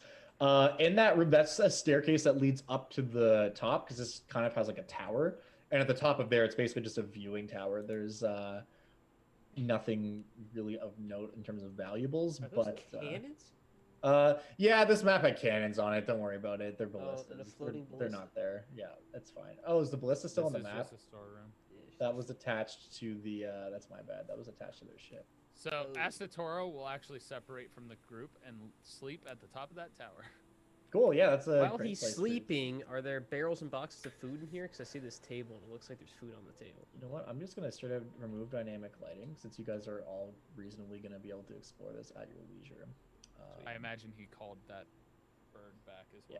Yeah. Yes. And he would come back and like hang out with you on the top of that tower for sure. Good. Making sure he's alive. He is definitely alive. What you also see in this room, like, because you guys would have searched it, and you guys can divvy this up however you want. In that main building there, you find 75 gold pieces. You find 22 silver. You find a spell scroll of the spell haste. Ooh. So that's basically just a one-time use casting of haste. And you also find a blanket of warming, which is basically just a blanket. That always keeps the person wrapped in it at whatever their ideal temperature is. Alright, I wrote it all down, guys, but we can divvy it up. And you can divvy that up however you want. If you guys told Asatoro what it was, he would take the blanket of warming and would actually walk over and give it to Karis. She would smile meekly at you and grab it and head into the tiny hut. Alright, you have a blanket of warming now, Docs. I deleted it from my sheet. Which is funny because the tiny hut creates like an ideal environment as well as part of it. So it's just like doubling down on that. Asatoro's main thought of it was this person is used to well-to-do things. Totally. You're not wrong. She is spoiled. Killed a monster today. In the southernmost building there, that building is a storehouse. It also Is has to there do food? with the fact that Asatoro was trying to not kill that creature because it felt unnecessary, and she was the only one that kind of listened. Yeah, so I it was think like, you guys are crazy for thinking that not killing a Hydra is a better idea. That storehouse does have food in it. It has boxes of rations. No real fresh food, but there's some good cured meats and like salted fish and like that kind of thing in there.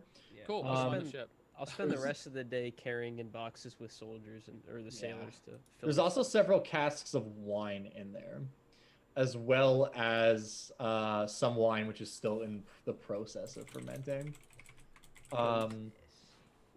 The building on the right-hand side is kind of just like a secondary, smaller garrison building, more of like a common space. Someone lost their helmet. Yeah, you find a couple more beds in there. A table that has 3 gold pieces on it and 10 copper pieces, as well as a pair of dice. Clearly, people are like gambling here. Ooh. Also, find on one of the beds there is a book, like a bound leather book that is titled 101 More Dirty Jokes, which seems to be written by the orator Phodios. The book is like pretty well worn and has like a lot of dog-eared pages in it. And that is Congratulations, Oxy. I have 202 jokes. Wait, was it 101 more dirty jokes? Yeah. Yeah. Nice. Sequel. It's the direct sequel. She's Yeah, in the what's the tiny third hut, so you guys wouldn't even know. That sucks. Well, I mean, they saw you cast it, and they You've would know told you're us- in there. Yeah, you've told us dirty jokes. Yeah, before. but no. So we would know. Asatoro hey, and you would, but Vigo would not. Oh. Haven't well, heard if a I joke saw in it- years. If I saw it, I'd grab the joke book and I'd hand it to the small lady in the hut with the blanket. I'm not small. I'm like Not 6'1". small. Yeah. I'm like taller than you, so How tall is your character? I don't remember. Hold on, I rolled for it. Hold on. He's I didn't write it 7'11". He's like Yao Ming. Really? No. I'm 6'8". Yeah. Oh, you're 3 You're inches tall. taller than me. Yeah, Did you roll for your height, Messi? yeah. Hilarious. I rolled. Actually, I didn't even roll that high. It was pretty average. I mean, the Leonin are just tall. They're like Yeah. tall and lean. Yeah. So yeah, you. Yeah, we hate gods. That's kind of like their big thing. It's like all we do. But yeah, It's so really you, funny that Karis and Asatoro went to different places, completely isolated from everybody else. So, and that is everything really of note that you find here. Enjoy your jokes, dogs. Hey, Doxy. What? Oh, anything Why don't you that's tell us a metal joke? as well. Weaponry would Asatoro would take to the ship. Yeah, but there'd if be there's some any, like spears and stuff, some spears and shields that could be used. Yeah, if there was just like ingots of metal, Asatoro would want that for forging in the future. Yeah, there's no straight up ingots, but there is like a lot of just kind of like mundane weaponry, which could definitely be. all Doxy, taken tell to me, the ship. tell me joke 125. Okay. What's the difference between Oh, I can't wait to hear it. A dick in a rock. No, no, One no, shard no, all the no, no. time. What's the difference? What's the difference between Herinod and a tampon? Nothing. They're both Uh, stuck up cunts. Yeah, it's wow. nothing. They're both stuck up cunts. I don't know if that's a good joke for you. You don't want to piss off a god. Tell It's his baby to do it. Herinod, Which one's Herinod? the one we just killed. That's the guy you just killed. He's not a god. I mean, he Oh, might have he's not a thought he god. was. Not but- Heliod. Herinod. My bad. My bad. My bad. Yeah, you're right. Yeah, you're right. That's so What's the difference between Herinod and a dick? Tell me. Herinod is headless. I was gonna say Herinod constantly is getting heads. That's okay. On that note, you guys. Wait. rest. Oh wait, Yes. no, it's too dirty. Constantly getting head. All right, you guys rest on this nameless fortress island, having buried Riga. Riga was Oh the my spear God. lady, right? Riga was Centaur the man. centaur man. Oh, okay, that's good. So I that told was- you he was gonna be the first one to go, did I not? Before the You campaign did started? actually. That's true. That is our All over. first champion death. Woo! Milestones. Yeah, Not thank God. us. Yeah, totally. And on that, we will end for today as the party rests overnight and prepares to continue their journey south. Yeah. So, thank you everybody so much for tuning in and joining. Now we're going to take a moment and chill ourselves, and everyone's going to tell some cool, fun facts about who they are and what they're up to and where you can find them to watch other stuff that they're in. Starting in the bottom left, we have Asatoro, aka Tyler, aka Apocalypto12. What's up? Hi, it's me. I am Tyler Scheid. I am not a robot, despite the fact that I am talking monotone like in the very beginning of this. Hello. Hello. I stream on Twitch. I create on YouTube. I'm all over social media, whether it be Instagram, Twitter, those places, as Apocalypto_12. YouTube.com/Apocalypto12. Twitch is Apocalypto_12, so twitch.tv/Apocalypto_12. Going to be doing more fantastic role-playing games. Friday, I will be over on twitch.tv/DaleRick with Messi as well, doing our Regicide campaign. That's part of a multi-world homebrew that Scott has been putting together. Doxy is also in one of those campaigns that interacts with each other. Yep, which tomorrow you'll be night. in tomorrow Yeah. night.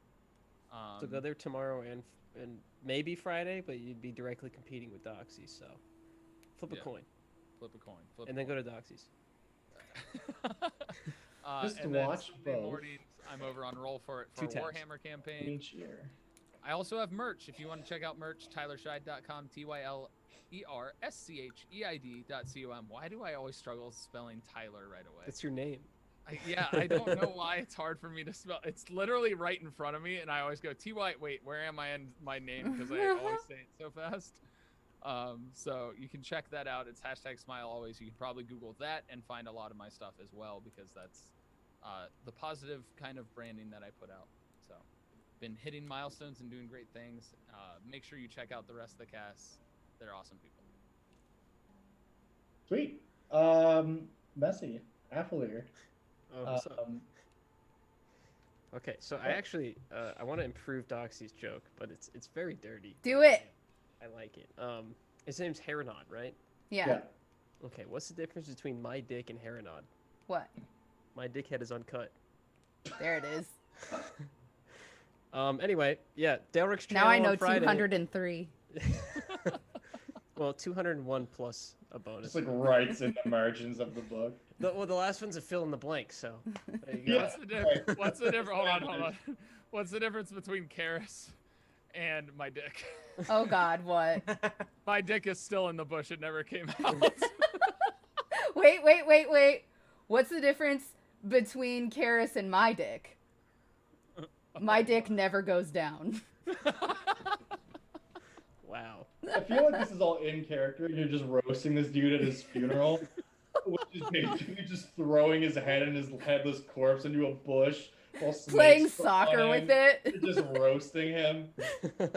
Boy. Yeah, Friday, Delric's channel, twitch.tv/Delric. Also, I'm doing streams on Tuesdays, Thursdays now, or at least I'm trying to. So if I do stream tomorrow, it'll be between sometime between 3 p.m. and 6 p.m. and I'll be doing VR games, which I'm looking forward to. Oh my God, we got rated as we're ending. Yeah, we This sure did. always It's okay. We'll send the happens. love somewhere fun. We'll send it somewhere it'll, fun. It'll be good. Don't just hang out. Cool. And that's it really. Actually, kind of done. Sweet. Russ. Hi, Kat. Who are you? What are you? How's it going? I don't want to sell out, so I'll just tell a story. I had a friend who used to love riding motorcycles, and one day he was in a terrible accident, and the accident actually ripped off his eyelid. They said the only skin that was soft enough was his foreskin from his wiener. It was all a success, but now he's a little cockeyed. 204. Okay. I don't want to quit this show at all. All right. Doxy, what's going on? Yeah, Regardless I'm channel. Zero Doxy. This is my channel. You have found me. Congratulations. That means that you've also found Josiah, because pretty much anytime I'm live, he'll be here too. Pretty much. Sometimes he'll be live without me here. Sometimes I'll be live without him here. But for the most part, we're in this together. We are doing a whole bunch of tabletop RPG, so if this is your jam, please hit that follow button. Feel free to use your Twitch Prime sub if you want. I would love that. It would make me very happy. Please Sub to Zero Doxy. yeah, please sub to Zero Doxy. Guys, I want to eat this week. I want to. No, I'm just kidding. Why? Dude, you eat food? Yo, that's kind of embarrassing.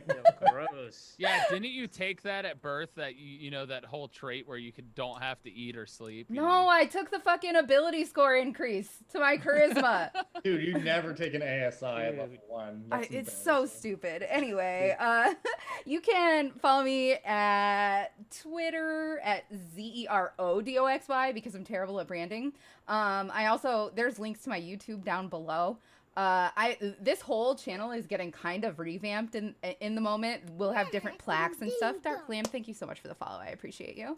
And you know what? All of the new faces today, it has just been a pleasure to have you. Thank you so much for just being pleasant and wonderful. And yeah, I'm going to kick it over to Josiah. He'll talk more about this channel a little bit, and he'll talk about his own channels. Thank you. I love you so much. Things. Yeah, I mean, basically everything that Doxy just said, but bottom line, we stream here tabletop role-playing games Monday, Wednesday, Friday. So 3 days a week. Come by, hang out. Right now, this upcoming Monday and hopefully every Monday after that until the end of time, we have some one-shots happening, which are just like brand new story every time. That's gonna be fun. This coming Friday, we have the second session of Bite-Sized. Oh airing, God, it's so good, you which guys. is basically a D&D campaign heavily inspired by beloved CG 90s cartoon Reboot, where we are playing 3 characters in a computer. Is that the big-headed anime people? Our party is made up of anti-malware software, and the story is that this like middle-aged man has to go to his aging mother's house and like installs from a flash drive a program that he developed to clean up his mom's computer, which is just full of bloatware and adware and software. And I am playing as Saint, who is an anthropomorphic solid-state drive paladin warlock. Mallory is playing as Cognita, who is an assassin rogue. I'm reformed spyware. Yeah, I used to be spyware, but then repurposed to hunt spyware. And our friend Erin is playing as Mal, and she is basically malware bites, and she is a high-level wizard who basically just creates a simulacrum of herself that comes on the adventure with us, and she can see through its eyes. This is a level 13 campaign, and she sits back in the chair at home base by the USB drive and casts spells through her simulacrum. Here, Mother Trucker, it's here, Meister. This happens on Friday. On Friday, the first session already aired. You can probably see the VOD. That will be going up on the channel if you want to watch it on YouTube tomorrow, on the Zero Doxy YouTube channel. It feels very noir. It's kind of like noir cyberpunk / stupid. It's because the so premise is silly. so over the. Our first session culminated in us having an epic showdown with Norton, the antivirus software, who had become corrupted beyond belief and became the very thing he sought to destroy. So we had to take him down. So yeah, it's a fucking ridiculous game. It's a good fall out time. of his chair. So yeah, come check that out on Friday. Same time as this game on Friday nights. That is going into its second session. Other than that, yeah, Monday, Wednesday, Friday here. All the VODs go up eventually on the Zero Doxy YouTube channel. So if you want to watch that stuff there. Also, I have my Dungeon Dad YouTube channel where I do a series called Monster of the Week, which is an educational series about all kinds of cool monsters from D&D's history that didn't quite make the cut in 5th edition. So we take them, convert them to 5th edition monsters. You get a stat block and all that fun stuff. Yeah, and yeah, and just like other general D&D content that doesn't really fit in our live stream stuff is all there. Other than that, that's pretty much it. Follow everyone on Twitter that's here and see all the things that we're doing. And other than that, we love you guys. Thank you so much for tuning in and watching, and we will see you next week.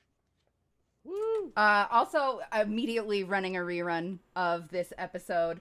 On our off days, we run reruns of the stuff that has happened throughout the week.